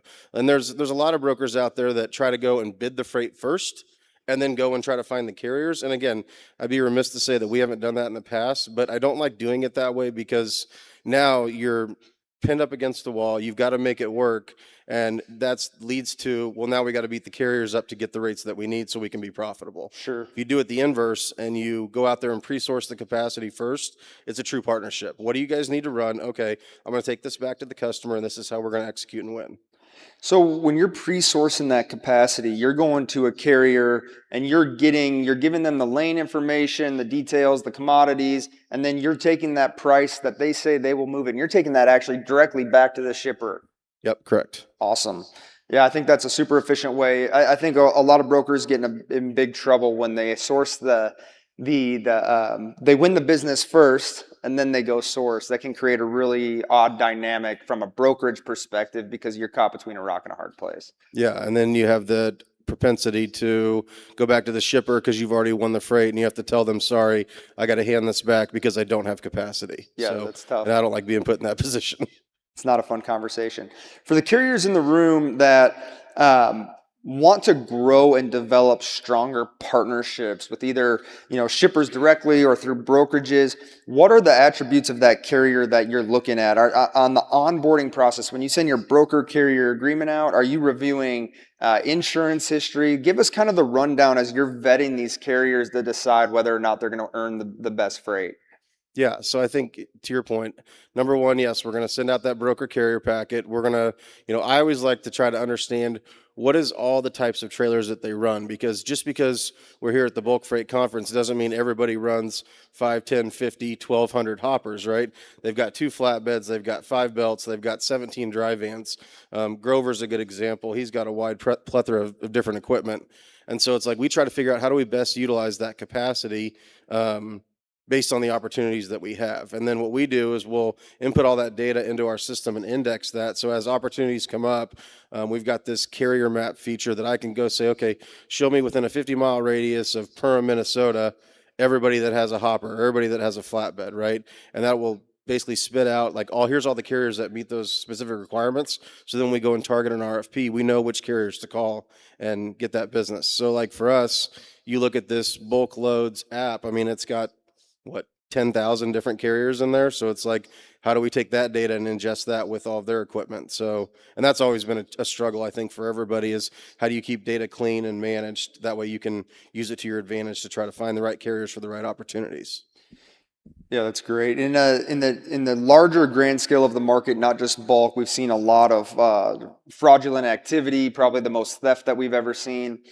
How are you managing that from a brokerage perspective with new carriers? Obviously, you do some bulk, but you also do some general freight as well. So what's kind of your process for a new carrier to get signed up with you guys, and what technology are you utilizing to make sure that they have the requirements met? Sure. So we're using, as a carrier onboarding tool, we're using a company called Highway. We have another platform that we use called Carrier 411. And then we've got some internal controls as well. So newer carriers, it is really tough. It's literally relationship based. Like we want to meet the carrier before we onboard them and say, yes, we're going to use them, or they have to go through the Highway checks and balances and cross all the boxes. So that's our standard protocol. And then from there, really we monitor the first shipment you're going to do. We want to make sure that it goes well. And then we obviously want to make sure you get paid on time and all of that stuff. So it's a pretty thorough process, and we've seen technology really shift this for a lot of carriers where insurance requirements are being held to a higher standard. Your CAB scores are even be reviewed from the shipper or broker level. That's relatively new in the industry in the last 3 to 4 years. How do you think a carrier should be managing that? From your point of view, if you got a guy that makes a lot of sense to haul some freight for you, and he's a good guy, but he's only been in business for a year, would you recommend he reach out to you guys and have that conversation? And then are you guys willing to actually maybe, if Highway shoots out a poor score, are you willing to overlook that for the right opportunity? Yeah, we'll do a carrier review with them. So 6 months is a little new, but everything that's a year and older, that's what our standard protocol is. So we'll want to reach out to that carrier, get a review, get an assessment of who they are, what they do, et cetera, because we want to just make sure that they are who they say they are. And you're right, like you look at the freight industry as a whole, like cargo theft is what, $35 billion last I heard a couple months ago. So it's not going away. And it's funny because we've talked about like theft and fraud and how it's evolved over the years. You know, it used to be these fraudsters would go out and they would target like, how do I go steal a load? And they've since shifted that strategy to now it's how do I go steal someone's identity? You know, we've heard stories of these guys calling carriers and threatening them to sell their business so they can get their MC. Like it's wild, and it's nice to finally see the government stepping in, because prior to 2 or 3 months ago, the FBI wouldn't get involved on any freight that was less than $500,000. So that's what 90% of the freight in the market. So it's nice to see they've lowered that threshold and they're putting in real policies and changes to actually start helping with that and enforcement. Yeah, we needed it, and we continue to need it, and so that'll be a big, interesting topic to watch in 2026. As a broker, when I think about a broker, I think about there's opportunities to play in the middle space that you can control. Maybe some structural operational procedures for a shipper that maybe a carrier may not have the ability to do on large chunks of business. As you start thinking about your sustainability in your network specifically, and the carriers that you have, the carrier base and the freight base that you have, the actual shipping base, where is the role of the load board in your perspective for a broker in your business? Yeah. So from a load board perspective, and if I had it my way, we wouldn't use load boards ever again. I think that's where all the fraud happens. And I think building out, you look at like Highway, they've got TFX. So the freight exchange, I think is what they call it. So basically those are closed network freight exchanges that you invite people into. And to me, it's much more secure. So I think the load board's good. I think it has its place in time. You look at it from a sourcing perspective and how shippers have the ability to plan freight, right? We have some customers that tender us freight 10 or 15 days in advance, don't need a load board. We have other customers that fly by the seat of their pants and they guarantee everything's going to ship by noon that day. So naturally, based on their business model, you're going to have transactional freight. So it's high velocity, high touch. But as we look at technology and what it can do. Like one of the things you and I were talking about the other day was how do you deploy a feature to where when we get a load, I can real quickly in our TMS target, 50 or 100 carriers and say, I've got this load. What is it going to take? Again, that's not a load board. That's just using technology to solve a problem that exists today. Yeah, we see that even with our own TMS. We have a private loads offer where somebody can essentially pre-address the group of truckers that is going to see that load. So it's not going directly on bulk loads, but it's going to go to the categorized carriers in their network already. I think that's going to become more and more common as we see more and more fraud. You're going to get better at technology, improving the way that we distribute the loads to the right people. Yep. And I mean, God gave us all 1,440 minutes every single day. So it's like, how do we maximize that? Carriers want to reduce friction. It's fine to negotiate. I think that's what makes this industry so exciting. But there comes a point where it's this back and forth and back and forth and back and forth. And the carrier's like, I just want to get my trucks planned so I can get on with my day and focus on other things, right? So I think that how do we use that technology? Technology should be a partner. It shouldn't be something to replace anybody. I look at it like a mechanized suit of armor, right? If you could get into that thing and add all the tools and functionality, but at the end of the day, you're still driving the bus, I think that's what matters. Yeah, that's great. Where's the biggest, the kind of last group of questions here, but the biggest opportunities for carriers as you see it in your network? Where are some areas geographically or some maybe some industry types that you think are really appealing for the industry and for carriers to be looking at, maybe a diamond in the rough type operation? Just in what regard? Just so, what are the opportunities in the market that you see? Maybe it's, we got a lot of dry van guys right now shifting out of dry van and into other opportunities, other modes of transportation. Do you see anything in 2026 that will be a big shift in the market? Maybe reefer rates go up. Maybe guys will start getting back into reefer. Yeah, I mean, we've already seen reefer rates go up considerably over the last, call it, since November. So the reefer market's been really good. I think everything's been suppressed though. So I think we're really kind of waiting. You talk about this reshoring and bringing all this manufacturing back. I'm bullish on it. I think it's going to happen, but what's the timetable, right? 2 years, 5 years, 10 years. So I think in the short term, there's nothing really coming in from an import standpoint. So we're doing as an organization a lot more flatbed. We're seeing a lot more dry van, and then a lot more dry bulk opportunities. So that's where the opportunity is with us. But as far as the overall market, I think everybody out here can probably agree with me that every day is a struggle, every day is a fight. You're trying to get freight on the board. So. Last question. Give everybody in the audience, if from a carrier perspective, or from a broker perspective, give me one or two things as a carrier that you would do to win more Heartland freight that they could do.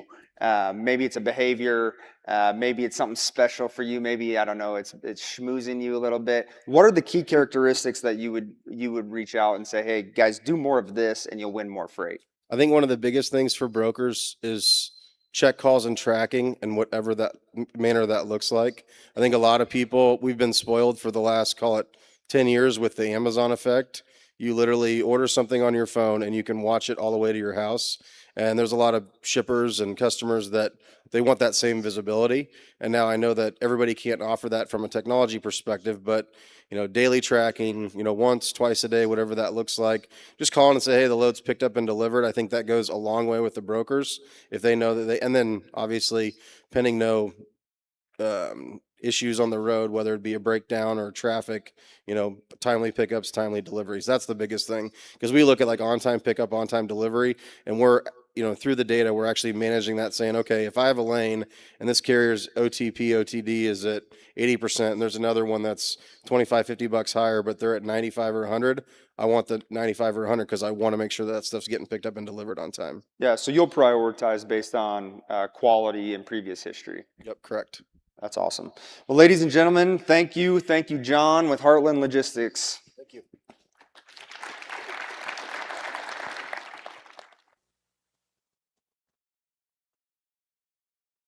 Nice work, brother. This is a classic bread. All right, how about another hand for John and Larry there? All right, folks, we are down to 2 sessions. A little sad here. Before we get to our next one, though, I want to take a moment and do a couple of thank yous. So first of all, again, like we said yesterday, this takes a lot of planning and a lot of work and a lot of people that work really hard. First of all, I want to give another round of applause to Tyler Allison in the back. Everybody give him applause for doing a lot of work and putting this together.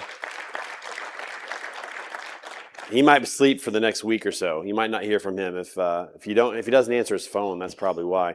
Also, to the entire BulkLoads team, they've been out there. They've been welcoming you, greeting you, helping out with different things. Please give the entire BulkLoads team a round of applause, real quick. I also want to thank Jared and Larry for conducting the interviews. We have stayed on track. Can you guys believe this? The furthest we've been behind is 4 minutes for the entire conference. So pretty impressed with that. Give Jared and Larry a round of applause. They've done a really good job. All right, and now I want to thank you guys. You know, something that's really special about coming to a conference is obviously getting to see a lot of people, but sometimes it's awkward, sometimes it's uncomfortable, sometimes people don't really open up and talk to other people, and I've been so impressed this past 36 to 48 hours, just watching you guys encourage one another, go up to people who were maybe alone and didn't know anybody and talk to them. I've seen people praying together. I've seen people just having conversations, introducing people. So a big round of applause for all of you for just how you've treated one another during this week. All right, okay, we're going to keep it going. We got 2 more sessions. This is the second to last, the penultimate discussion of the Bulk Freight 2026 conference. It's going to be about operations. This gentleman's got experience with operations on both sides, knows what really holds freight together. Kelly Wilson is the co-owner and president of Wilson Bulk Transport. He's got experience on both brokerage and the asset sides. He knows about how to have a grounded, well-executed and well-focused view on building reliable capacity, aligning expectations, and maintaining long-term shipper relationships. Today he's going to be speaking on bulk freight tech fragmentation and what needs to change for the industry. Please welcome to the stage Kelly Wilson along with Jared.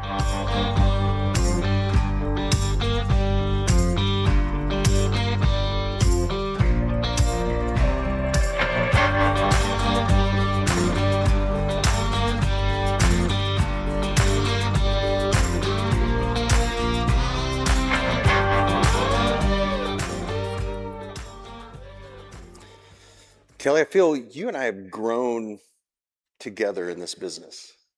Like you signed up on BulkLoads in it was late 2010, 2011. And I can still remember communicating with you, and I think I mailed you a hat, and I remember you sent me a text back with the hat on your dashboard. And it's like, hey, thank you for this. But at that time you were just getting started too, right? Yeah. Grew up in the trucking industry, but kind of spun off my dad's business and things like that, and kind of looking around at different resources, technology at those times, even of tools that we can use to become more efficient.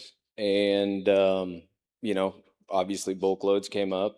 There was another load board, but obviously you started up. We started with you, and just use those tools that were available to us, and you've continued to help us grow.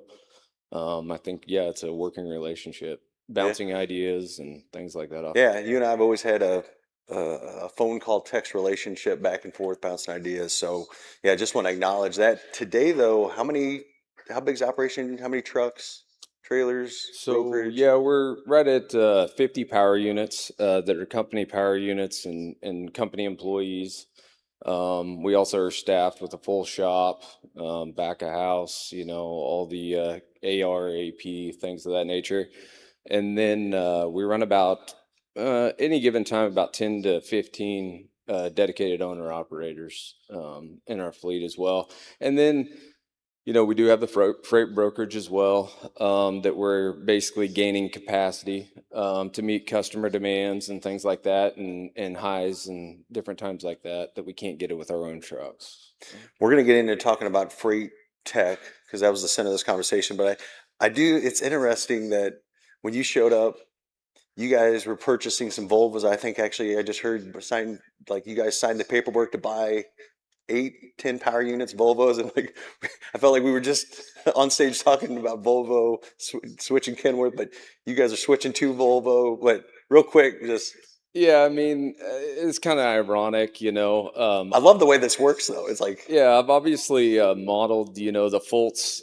They run a great outfit, lean, clean, been very successful. And one of the things that you know, we monitored is we saw that they were running Volvos and tried to figure out, okay, why is the Volvo truck working for them? What's, you know, we're to the truck size where we maybe need to be looking at another OEM just so all eggs aren't in one basket type thing.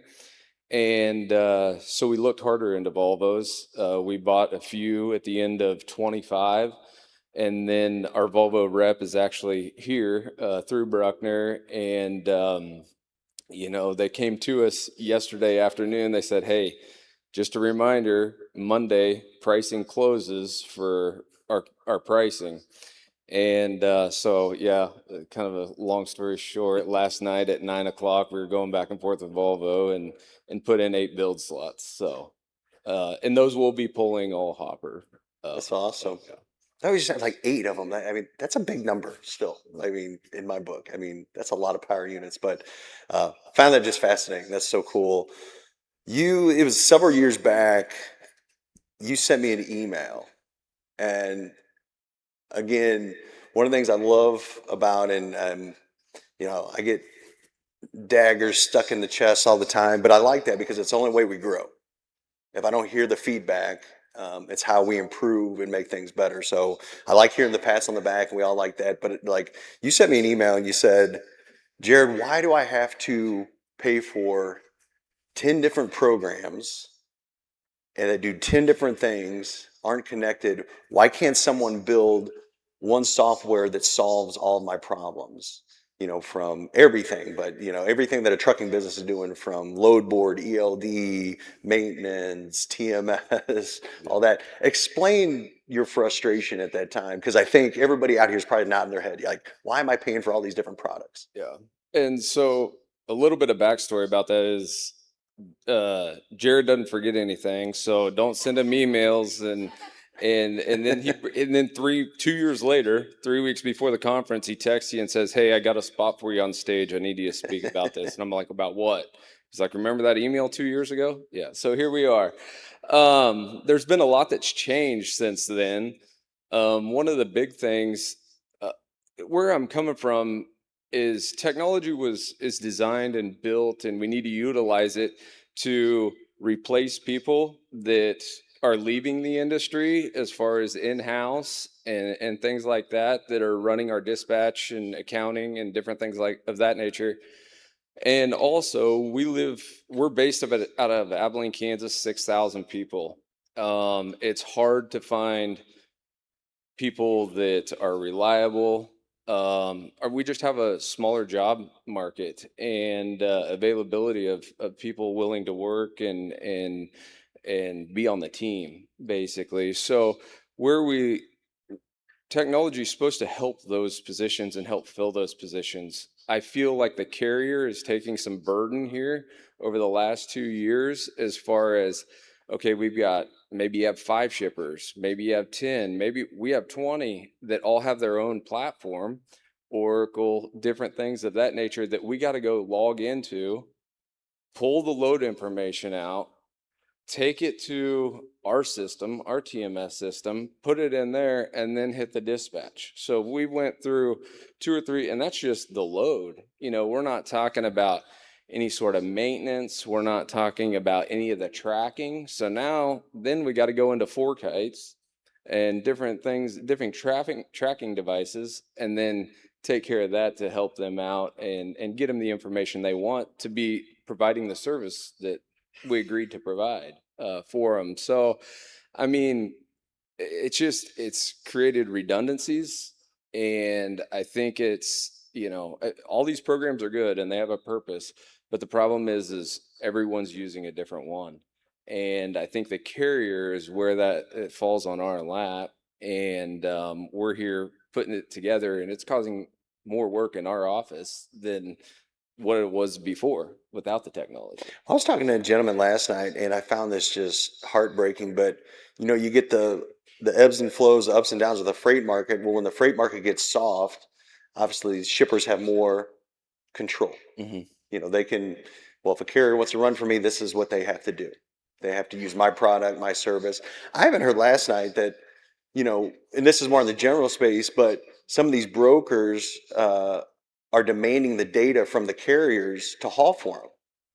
Yeah. And I find that absurd. Like, hey, if you want to haul my freight, I get access to your data. And, you know, Mark Coomer was up here yesterday just talking about, like, be cautious of that. And I'm going to rabbit hole, but like, I think over the last 5 years, you've had a lot of big tech Yeah.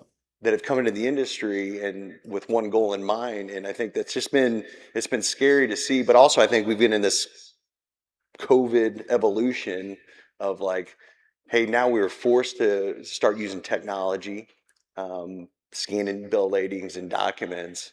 And then so you had this race, and now we're working on this consolidation of, but I agree with you, it seems like it's fallen on the backs of carriers. And I'm not saying that because you're on stage and carriers are in our audience, For but it's the truth. For sure. Yeah. And, I think the fix for this fragmentation, and we're getting there. Again, that email was 2 years ago. What's happened in 2 years has, we have come light years in AI. We were just talking about, kind of, we were kind of dabbling in, chat GBT and things like that. But, now it's just went tenfold. At that point, when I sent you that email, there wasn't a TMS on the market that really incorporated any data scraping as far as pulling all this information in and building load confirmations. There just wasn't one on the market yet. Now there are some. Again, I think this is our fix and is going to be able to help us, but you've got to trust, I think, who you're going to join ventures with to get this software in our offices and in our operations. I think you're also going to see, you're already seeing it with mega carriers and the big shippers and or the big brokers is, we're going to be hiring AI developers, trucking companies are, and I think that's to keep things proprietary. Yep. So that data isn't readily available to, everybody essentially. Yeah. It's been interesting. The last thing, I hear that all the time, looking at all the freight space, but people want to grab data. They want your data and they want to figure out ways to get it. And, it was even years ago talking about, Facebook isn't free. Yeah. Facebook makes a lot of money Yeah. off you and your data. So I think it's just not to be scary and doom and gloom, but like we have to be cautious on the products and services that we're using, so we don't give up that data. No, absolutely. And that consolidation factor that's a big, that's a big thing to grasp and even understand where it could go. I don't think any of us really know, but you get into it could be a nuclear situation for everybody. If you have all the data for all the freight in the pipeline under one roof, basically, that could be a scary thing. Yeah. We've kind of discussed a little bit, but like for those shippers, even other brokers out there, like what would be your ask from a tech perspective? Like when it comes to communication, operations, load info, documentation, data. Yeah, I think we're kind of past any sort of ask, I guess, from a carrier perspective, asking the shipper, because again, they're much larger companies. They have corporate policy, their own platforms that they've built or joined up with other large developers, and I I think. I think basically we have to get into, like I said, hiring our own, AI developers, at that point, just to, and I don't want to go against, anything BulkLoads or anything like that, or joint venture or jump on with BulkLoads. There's someone that we can trust. We know who they are. They're in Springfield, Missouri. They're not in a foreign storage, warehouse somewhere. We don't know where, so yeah. Yeah. The last thing I want to land on, when you came in and brought truck and trailer into the show, we had some conversation, and you'd mentioned about, your roles changed over the years from being a driver, dispatcher, but really now you're looking at reports during the day. Last night I was talking with a couple, and the gentleman, he was saying that, I love driving that truck, but now they're running 30 something trucks and having to get out of that seat. I know that like that's what he like loves driving that truck, but like you almost have to make that pivotal moment to be working on the business, looking at those reports. But I found that fascinating that you said like that's like you spend most of your time looking at the data and the reports in the business. Yeah. Again, it kind of goes back to it's been said by several guys is, what's your goal? What's your long-term goal? I mean, you don't have to have the specifics, but, you know, do you still want to drive? Do you still want to, or do you not? Do you want to build something and continue to build something and have something to pass down to the next generation and things of that nature? So, Jordan and I, he's co-owner with me on all entities, and him and I, we're good complements to each other within the company, but we are both still nerds, I guess, if you will, and we're running through numbers. I mean, that's how we started, was really diving into the numbers. It truly is a number game. Yeah, we're running a trucking company, but all we're doing is trading numbers on paper. If we can figure out how those numbers and pinch those margins and things like that, I mean, that's what you're trying to do. That's really where you're going to get ahead. There's several truck drivers out there. They can take care of driving the trucks. There's not a lot of people that are going to be as diligent as the owner that's in the books and the data running through it. I mentioned this when Ken was on stage, and people are tired of me talking about this, but I love how you guys have experimented over the years and diversified. Yeah. Like even when I was out visiting you a couple years ago, you guys were looking at even concrete business and running cement mixers, but even looking at your operation, and you had the trucks coming in and even to bring those ingredients to do that. Now that wasn't I think that didn't pan out to be a success, but it was another experiment that you guys were looking at. Hey, would this complement our business? Yeah, we're constantly looking at different things that we can use to complement our current business we already have, but how can we spin it and make more money? We've looked at, there's several trucking companies here that have warehousing, they offer warehousing services, things like that, rock yards, we bring in quite a bit of rock that we sell to the local market around us, townships, counties, things of that nature.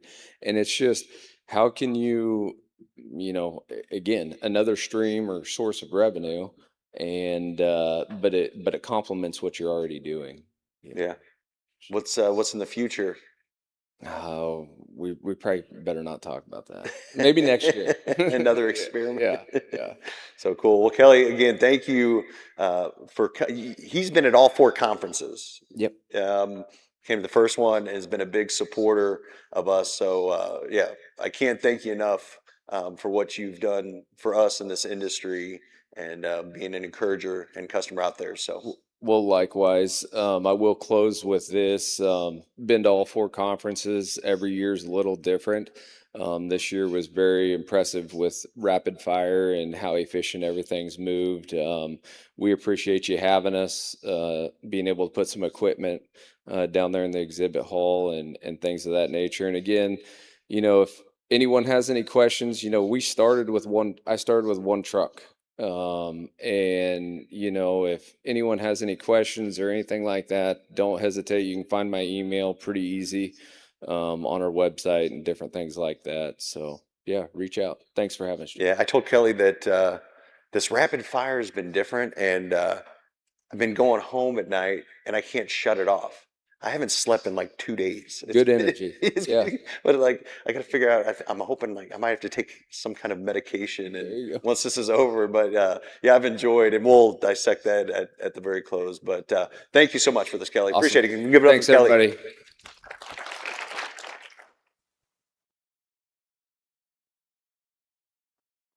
All right. All right, how about another hand for Kelly and Jared there? Appreciate them so much. The penultimate group. All right, we have our insurance panel coming up. As you can see, we got a couple more chairs coming up on stage. So we're going to close out with this one. Before we do, though, I just want to remind you, if you have your phone, go ahead and open it up to the app and go to schedule again. And in the schedule, find this session. We're going to have a Q&A at the end of this session. I'm sure you're going to have some questions about insurance, something you want to ask. And so go ahead and open that up now. Again, open the app, click schedule, find this session, and then you can enter your question right inside the app, and then they'll be fed those questions that they can answer throughout the conversation and or at the end of the conversation. And this will be a great way to finish out our time together today. When we're done with that, we're going to close things out, and we're going to have Jared come up. He's got a couple of final thoughts that he wants to share, so make sure you stick around for that. And so let's go ahead and get this panel up here. So this is an insurance panel really focused on carrier issues, rising premium, claims exposure, underwriting, pressure, and non-renewals. Leader of this panel is going to be Brett Williams. He's the GM of BulkLoads Insurance Division. He leads a team dedicated to bulk freight carriers. He oversees the sales for BulkLoads family of company, and he works with carriers and insurers to find coverage gaps and cost pressures. Joining him is going to be Kevin Blocker, the COO of Truckers Insurance Association. He's focused on operational and carrier-focused view. He really focuses on risks, claims, long-term insurability. Also joining them is Olivia Gilbert. She's a marketing supervisor for National Interstate Insurance. She helps with offering insights into carrier performance and communication and market conditions. And finally, joining them is Scott Slezak, who is the underwriting manager for 10-4 Truck Insurance. He helps with underwriting decisions, loss trends, and why carriers get renewed or dropped. They're going to be speaking primarily during this session on breaking down how claims, safety, and operations affect insurance outcomes, and how carriers can protect business insurance in tightening markets. Please welcome to the stage Brett Williams, Kevin Blocher, Olivia Gilbert, and Scott Slezak.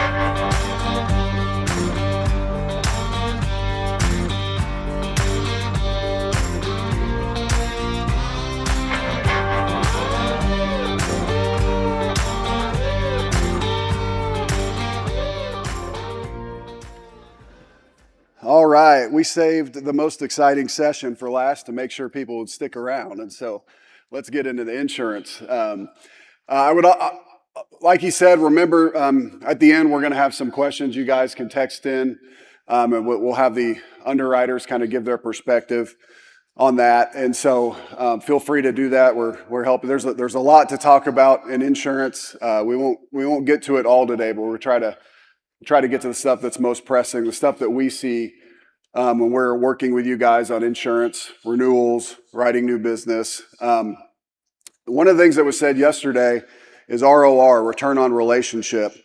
And, you know, there's a lot of, insurance can be scary for businesses because you're kind of crossing your fingers and you don't know what renewal is going to bring. And if you've had a loss or a claim, you know, something like that, well, how's this going to affect me?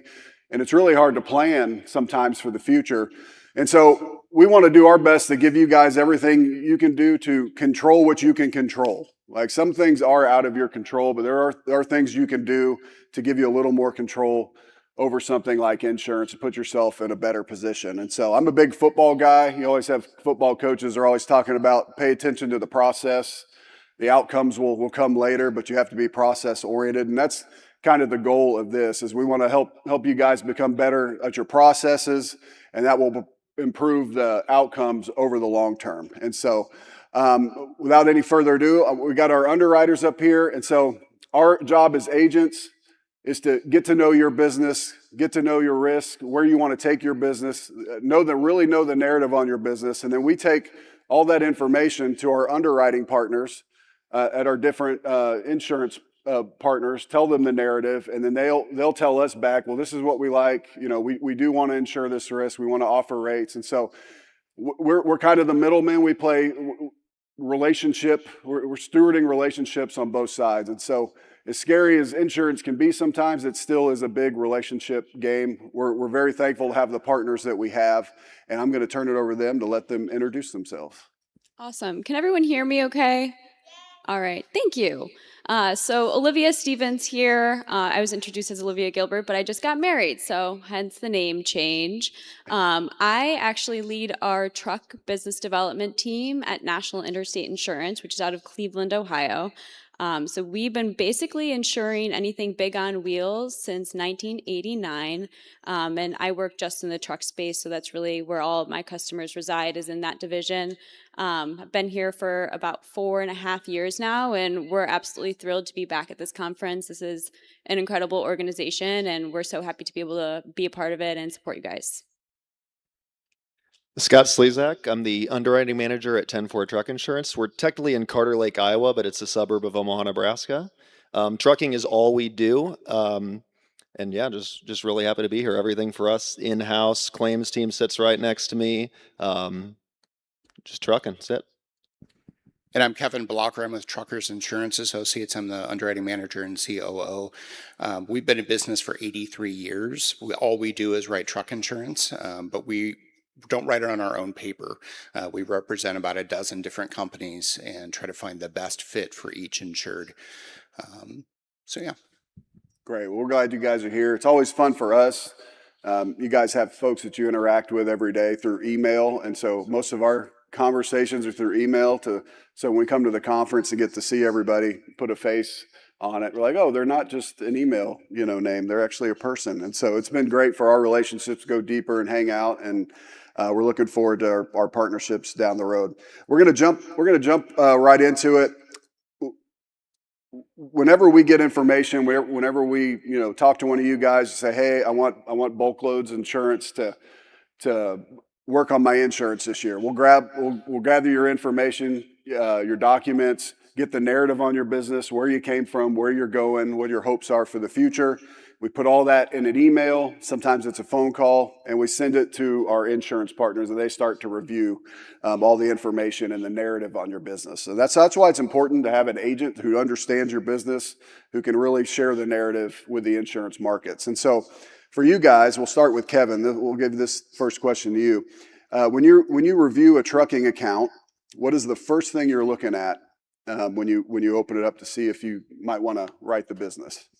Well, I'll give you a little more than the first thing I look at. So I always start at the bottom. I start with that cab report, looking at SMS alerts, out of service violations, severe violations, or chameleon carriers, things of that nature. I then proceed to look at the loss runs.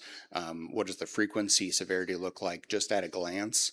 I then proceed to look at the driver pool, especially the driver turnover. The tenure of the insured, the drivers, is the most important factor of the driver pool. And then I proceed with looking at the application. What are the commodities being hauled? Does that jive with the equipment that I was presented with earlier? And then finally, I end with the cover letter that the agent puts on there. Bulk is a fantastic partner. They do a great job articulating the account and putting together a great cover letter. Some agents are not so great at that. So I start at the bottom because I generate questions along the way, and I want to make sure that those questions get answered by that cover letter. And then if those questions are not answered by the cover letter, then I have to go back to the agent and ask a lot of questions. So again, Bulk does a fantastic job with articulating those issues ahead of time so that we can proceed with a complete submission. All right. Scott, this one's for you. When you're looking at a risk or looking at an account, how do you separate bad luck from a bad risk? So that's really what underwriting is, right? It's separating the cause from the effect. The claims, the losses, that's the result, but what actually led to that? I've seen companies that do everything right, take safety seriously, have great drivers that had an unlucky year. I've seen companies that do nothing right, don't care about safety, and somehow get lucky and have no claims.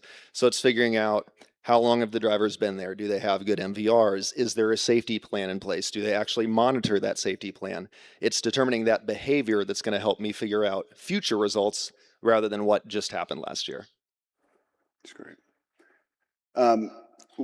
When it comes time for renewal, or you're looking at a new account and you're looking at claims history, on an account. So a lot of times what we'll see is, one of our insureds will have a claim or maybe a couple claims, renewals coming, and they're really nervous what that's going to do to their rates. So when you're looking at claims, what carries more weight? Is it the amount of claims they've had or dollars paid? I know there's nuance to that question, but what matters more? Is it frequency or is it number paid out? Yeah, that's a really good question. I think the question there is it frequency or severity, and what are insurance companies more afraid of? For us, the simple answer is frequency.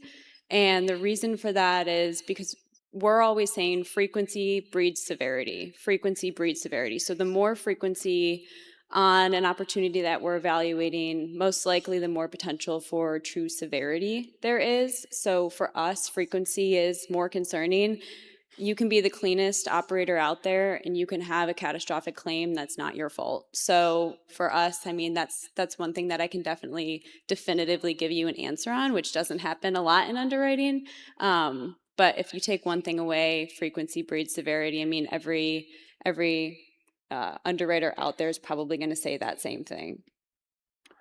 Do not at fault claims, things like animal strikes, do those count less when you're evaluating for the future what the premium cost should be? Yeah, absolutely they do. And especially close without pay claims really don't count for anything with most markets that are out there. So I know later we're going to ask the question of when should you report a claim. Every time you have a claim, you should report that claim immediately. If there's an injury, it should be reported same day. If it's a deer hit, sure, wait till the next day. But absolutely, every claim should be reported. If it ends up closing without pay, that's great. We're just going to ignore that from an underwriting standpoint. If it ends up being a minor deer hit, yeah, we're going to look much more kindly upon that than we would if they collided with another automobile. Is there if we're looking at strictly from a numbers perspective, if you're looking at their account, well, we paid out this much in claims this year. So in order for us as an insurance company to make our money back, we need to move their premium up.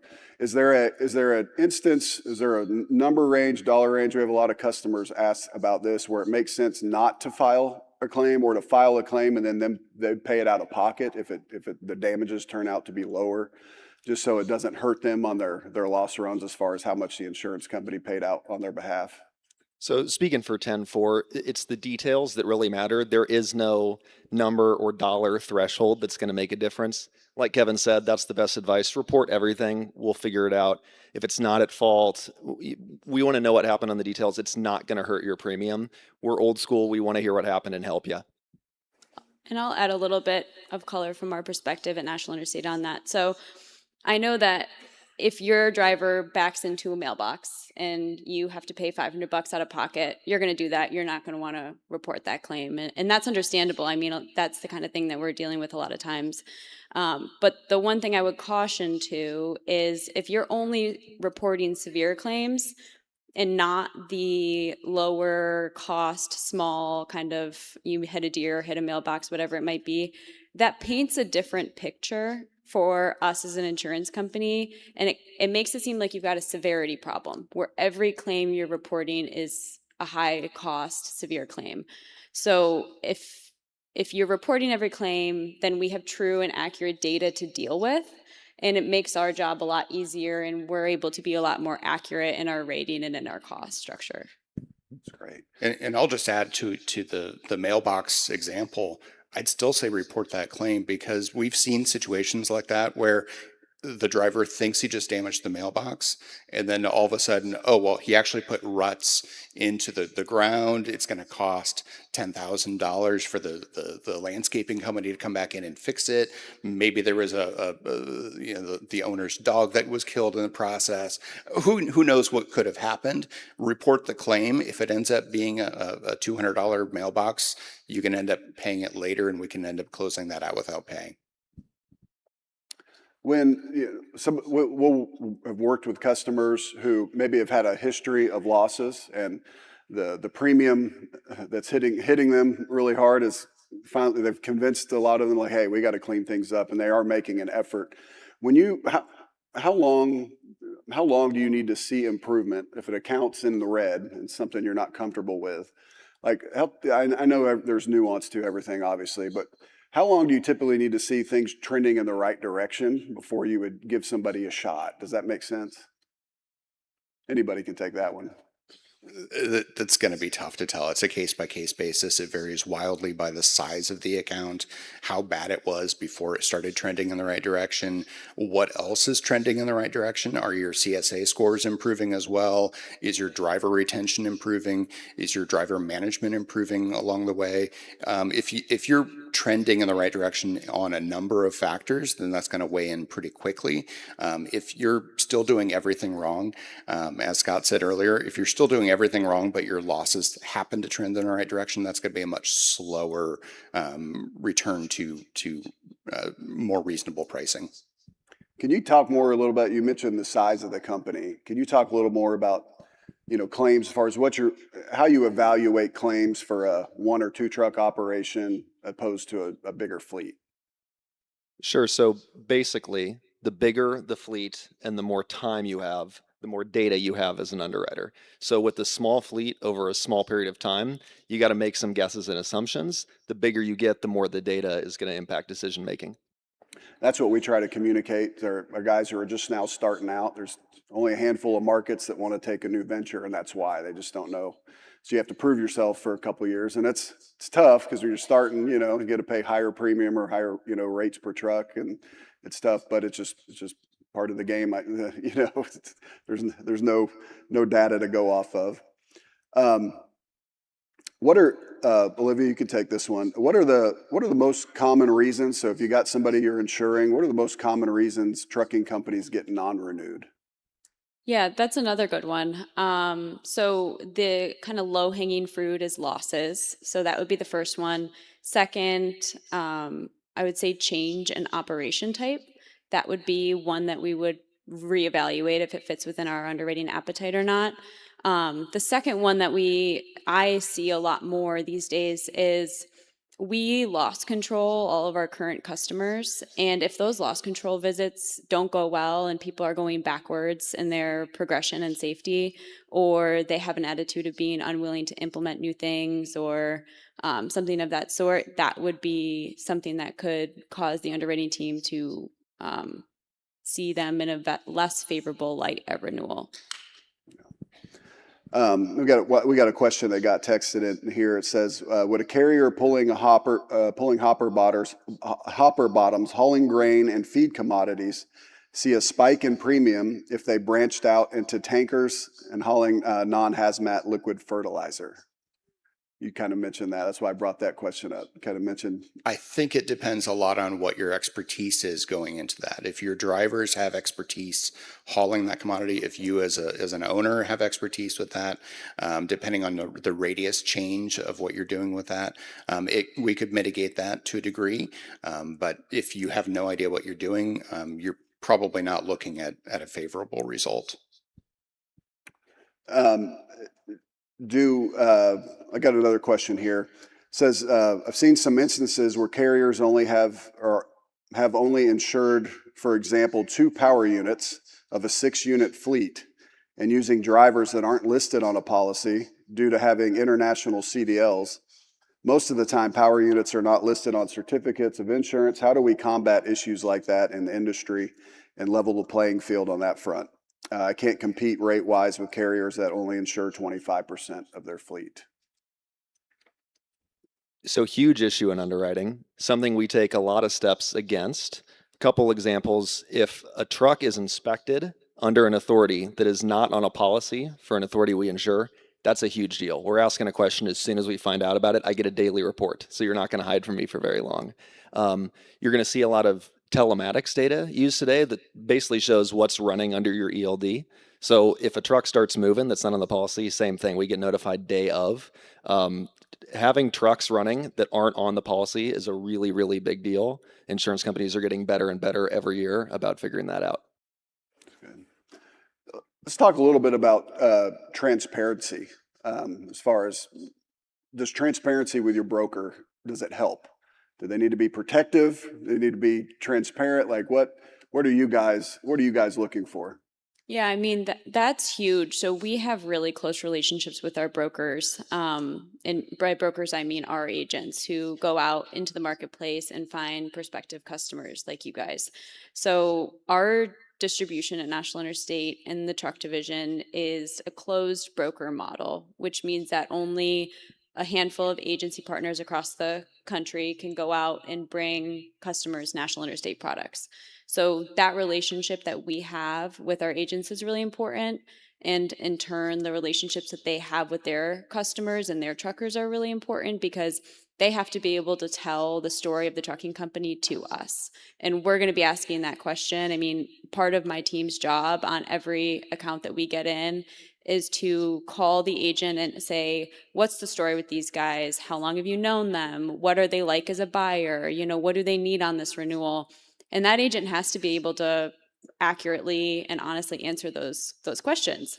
So if they don't know, it's hard for them to do that. So in order for you to get access to good insurance markets out there, you need to have a close relationship with your broker who's going to advocate for you and who's going to be able to go to the insurance company and tell your story as a company. And that story really, really matters, at least for us, it does.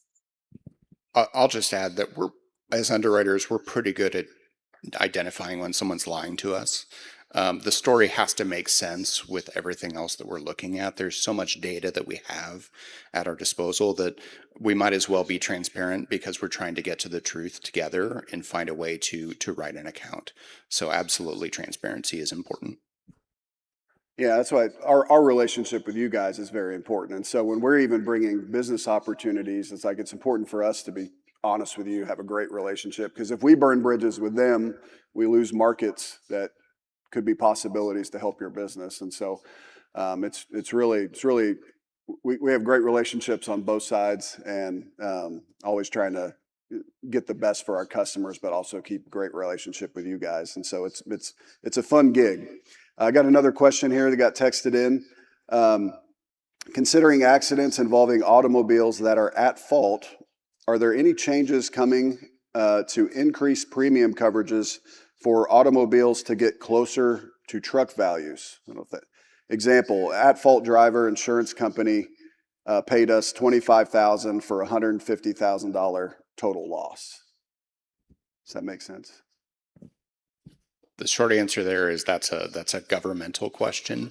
By all means, lobby your representative to try to make that happen.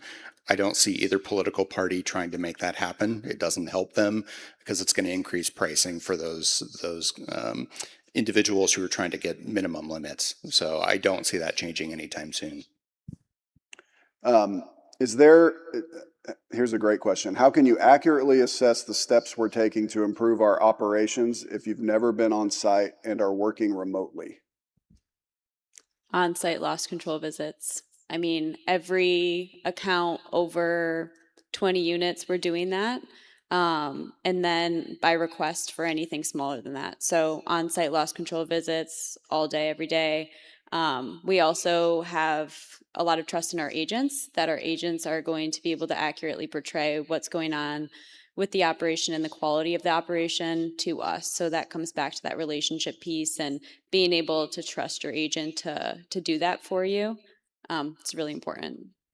And I'll just add, we're also just looking for improvement, positive trending. If you tell us you started a safety program this morning, okay, that may be true. We're looking for positive change along the way. So if you're explaining to us what you have done to improve your operation, we're going to look for data indicators that show that there's actually results that are trending positively with those changes. That's good. Another question here. We are in a captive for our GL, AL, auto, FISDAM, and work comp. Is there a captive umbrella for excess policies? A captive umbrella excess policies? I work a lot with captive programs on the primary. So 70% of our business at National Interstate is captive business, so it's a huge part of what we do. But we do not have an excess program we don't have an excess program at all. And I'm not super familiar with other excess programs out there in the marketplace. Are there some potentially, but that's something that you'd have to talk to your agent on. do you see rate going up on trucks that are older, pre-E-log versus E-log trucks in the future? I don't know if I'd say that alone will make the rates go up, but your ones with E-log, with all the telematics and more technology coming out, they're seeing rate decreases. So I don't know if it's necessarily you're getting an increase. It might be their costs are coming down. I do think having dash cam, E-logs, all those safety features really do help you out. You know, most of what we do, and I've been doing this for 25 years, a lot of things have evolved in that time, but it has always come down to the driver management. And all of these new technologies that are available with cameras, with telematics, all of that serves to help you coach your drivers and to help them improve their safety.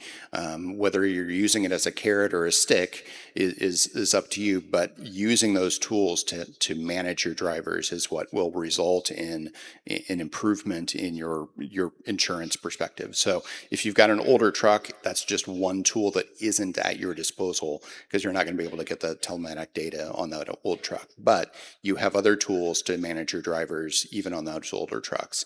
So it isn't the end all, but it is a tool that's not at your disposal on those older trucks.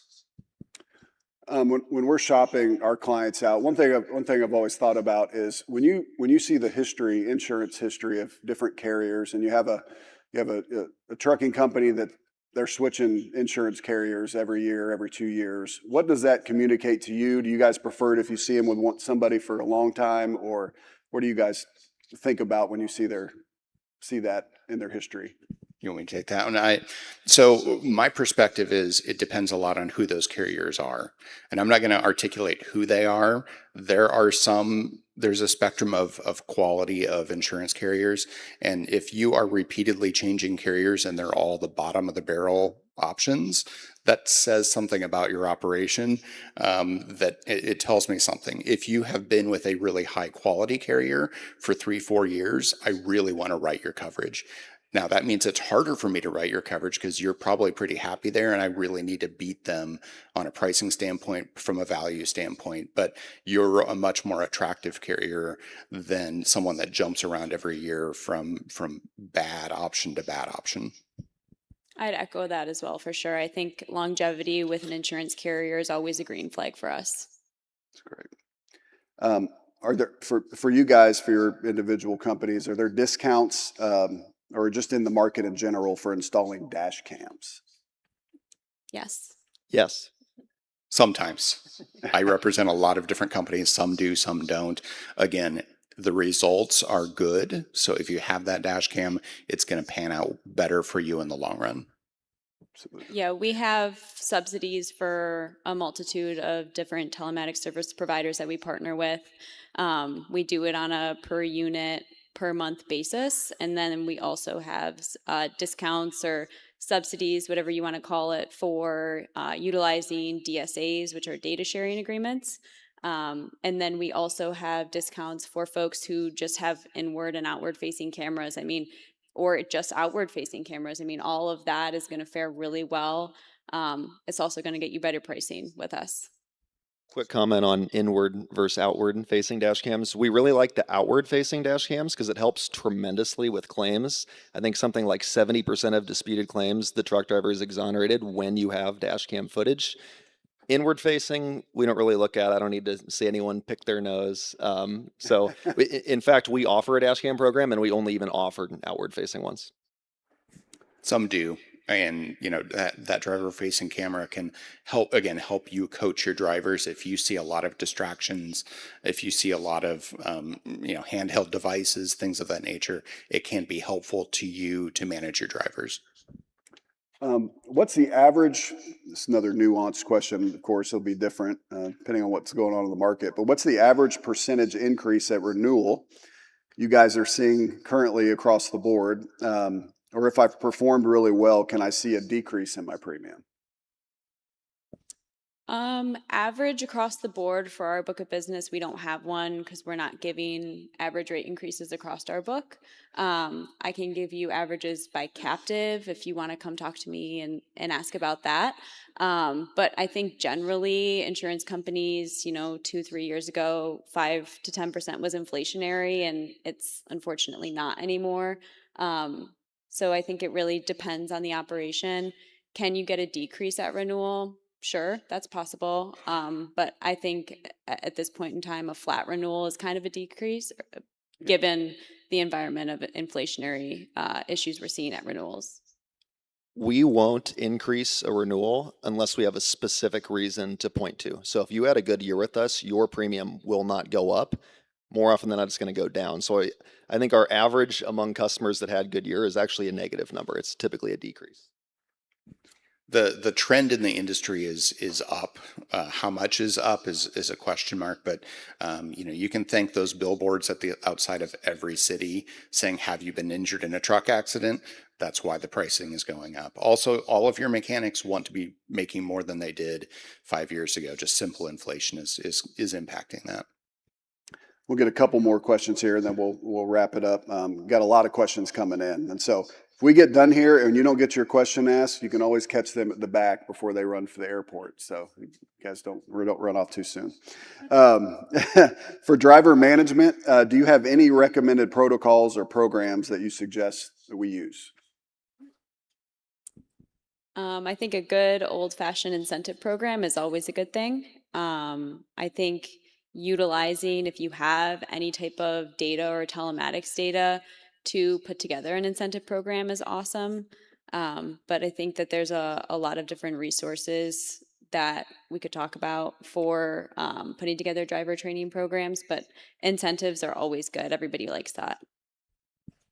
And I'll just add, drivers want to be loved. They want to be taken care of by their company. They're not going to leave for a 2 cent increase in pay to the next guy down the road if they're valued, if their opinion is valued, if they are taken care of. So if your dispatchers are perpetually have a bad attitude, if they're difficult to work with, that's not going to pan out well for those drivers. There's just a number of ways that you want to take care of those drivers, because they will absolutely take care of you if you're able to hold on to those great drivers. Just like Ken Foltz was saying earlier, drivers that have been there 30 plus years, that those drivers are fantastic to hold on to. And so that driver turnover that comes if you don't take care of your drivers will bite you so much harder than taking care of them would. A lot of times when we're quoting, we'll have markets come back and say, no, we're not really interested in this, just not in our appetite. And so when we explain that to customers, sometimes they don't understand, well, what's wrong with me? Can you guys talk a little bit? We had a question here. It says, as a carrier with end dumps in their fleet, what can we do to look more favorable to insurance companies? In the past, just owning end dumps has been the reason given by insurance companies to not offer us insurance. Can you guys talk a little bit about appetite, maybe specifically when it comes to end dumps? Sure. There are some carriers out there that just don't like certain types of operations, and they're probably not going to change their minds. But there's a lot of gray area. So being an end-up operation doesn't mean that you're a bad operation. Having great vehicle maintenance scores will help you get a better quote or more options on a quote. Having vehicle stability controls. Dump operations have a tendency to go around curves too fast. They have a tendency to blow through stop signs. There's a lot of things that you can watch more carefully to make sure that you're more attractive. A lot of the drivers in end-up operations are paid by the load, and the more stop signs they blow, the more loads they can get in a given day. So there's some reason to consider how you're paying your drivers with an operation like that. Last question here, we'll wrap it up. Each of you can answer this. If you ran your own trucking company today, what is the one thing you would do to protect your insurance position in the market for the long term? I can go first. So a close friend and mentor of mine has a saying he's instilled in me, which is marry the mundane. What that means is do the small but maybe boring important things very, very well. What that means to me on a personal level is something like do the dishes as soon as dinner is done, or clean up my 1-year-old's toys while mama's putting her to bed. What that can mean for you as a trucking company is have a safety plan in place, implement it, and have a form of monitoring it. Document everything properly. Do your pre-trip and post-trip inspections. Those little things, that extra 5-10 minutes a day can add up. If it saves one claim or lowers your insurance premium 10% at renewal, it pays for itself in spades. So marry the mundane. That's great. Yeah, I would say make sure that your safety program is on lock. Review your safety, like anything written on safety, review that in depth and make sure that if there's anything in those handbooks or written, that you're either doing them and following that protocol or getting it out of your handbooks, because that's one thing that will come back and bite you in the butt. I think also I would install outward facing cameras in my fleet, and I would teach the drivers how, that can be used to their benefit and to protect them. And I'll just say, similar to what these guys said, if you've got a safety program in place, every component of that safety program should be done with intentionality. Collecting data and not doing anything with it, that doesn't help you, that doesn't coach your drivers, that doesn't make anybody feel better about it. So use that data with intentionality, whether it's the telematic data, whether it's the cameras, whatever driver coaching that you're doing, it should all be with intentionality to improve the safety culture of your operation. Awesome. Well, Olivia, Kevin, Scott, thank you.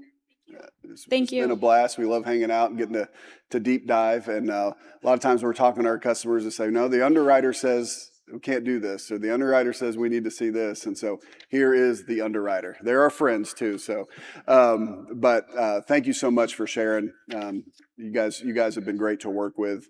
Always very responsive to help our customers, and it's just been a blast. We look forward to working in the future. Will you guys give them a round of applause? Thanks, Brad. Thanks, guys. Thanks for your questions.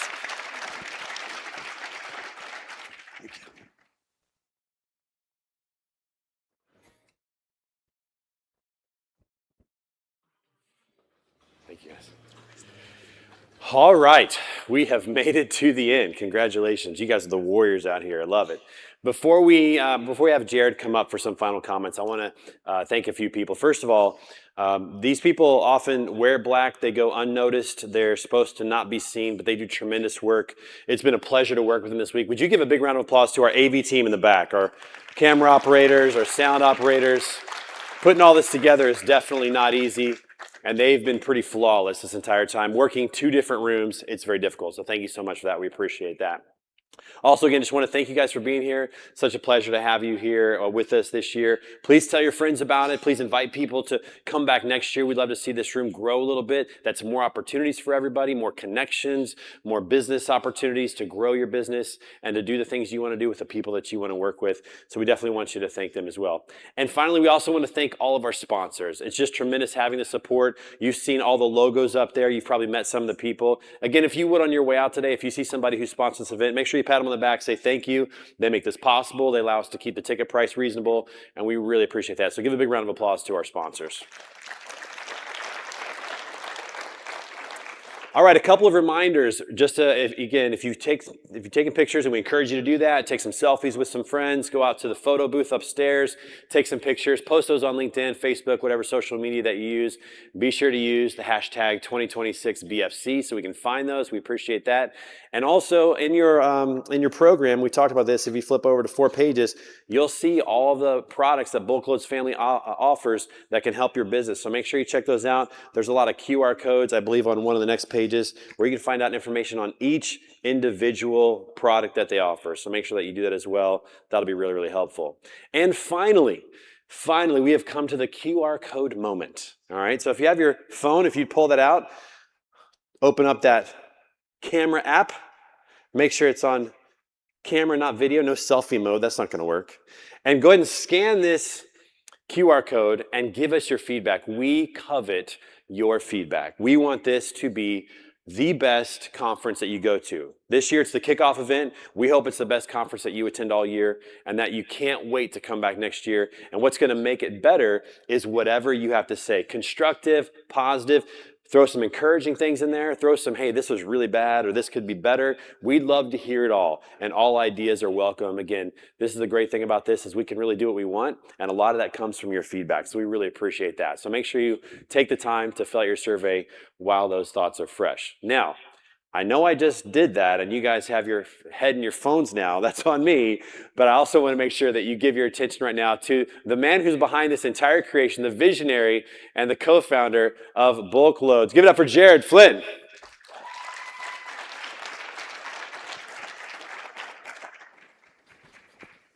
Trey, come back here for a second. Okay, yes, sir.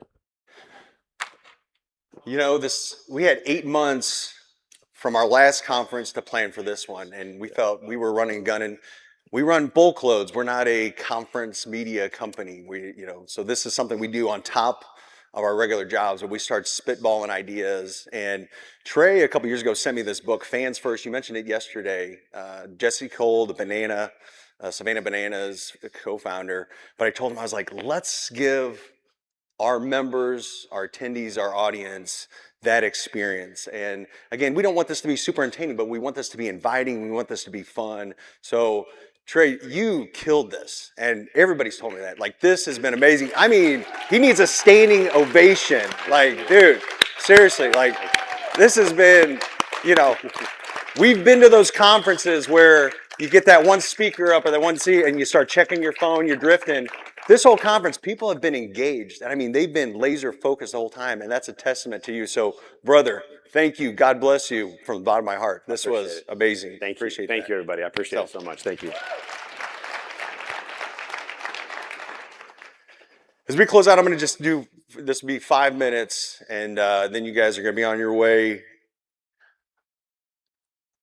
I tell the story a lot, but I just want to tell one more time. When we were looking at starting BulkLoads back in 2010, 2011, I mean, there was a defining moment where I had to leave the grain company and start this with no money, a little bit of runway. And there was a moment in my life where I said, God, I'm giving this to you. Like, if you want this to be successful, it's yours. So we've seen what's happened. God's been good. So can we give them applause for this? I want to give him the credit. So, secondly, Trey introduced him, but Tyler Allison, come up on stage. Get up here real quick. You better run. Like, this is the mastermind. People give me a lot of compliments and like, man, I love your media. I love what you guys are doing on stage. Your conferences are epic. Good job.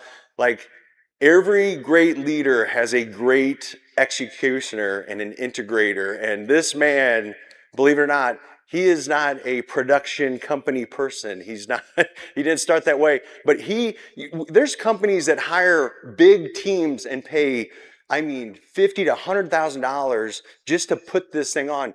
Tyler does this on top of his daily job of marketing for BulkLoads and all of its families. So, buddy, you killed this. This has been amazing. Like, this has been this guy. Put this together. So thank you. We're going to keep doing these conferences, but every time I get up here, I always say to God, it's like, if this was the last thing I was going to say, this is what I'm going to say. But one more thank you. Where is my mom? Is she in here? It's going to be a walk, but get up here. And my wife, get up here. Nikki, you too. I'm not going to do this all night. I'm just coming with these are the last ones, but I just want, I've had a lot of people say thank you for what you do for the industry. Man, I was joking. I was like, Larry, we're going to make you cry, but not Jared. But nobody's self-made in this world. And we all have fans and people that have motivated us and encouraged us. So I just want to say a lot of the giftings I've got, it's been from this woman right here, growing up with her. And It's all him. It's all raising my him. family. So He's successful in spite of me. yeah, no, it's been you. And then BulkLoads going to be a reality if you don't have that partner in business. A lot of you are married out there and know what I mean when I say this. Like, you have to have a successful partner and someone to push you in those challenging times. So thank you. Thank you. You guys can get off stage. Okay. So I'll close out here by saying this. I felt like this conference has been a story in itself.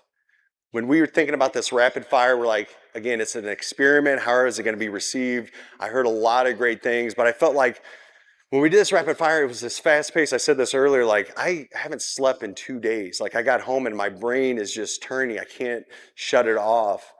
And it's been interesting. I felt like we had these fast moments. We had some challenging moments. There were some heated discussions, thinking about, whether it's competition, unfair practices, illegal law things.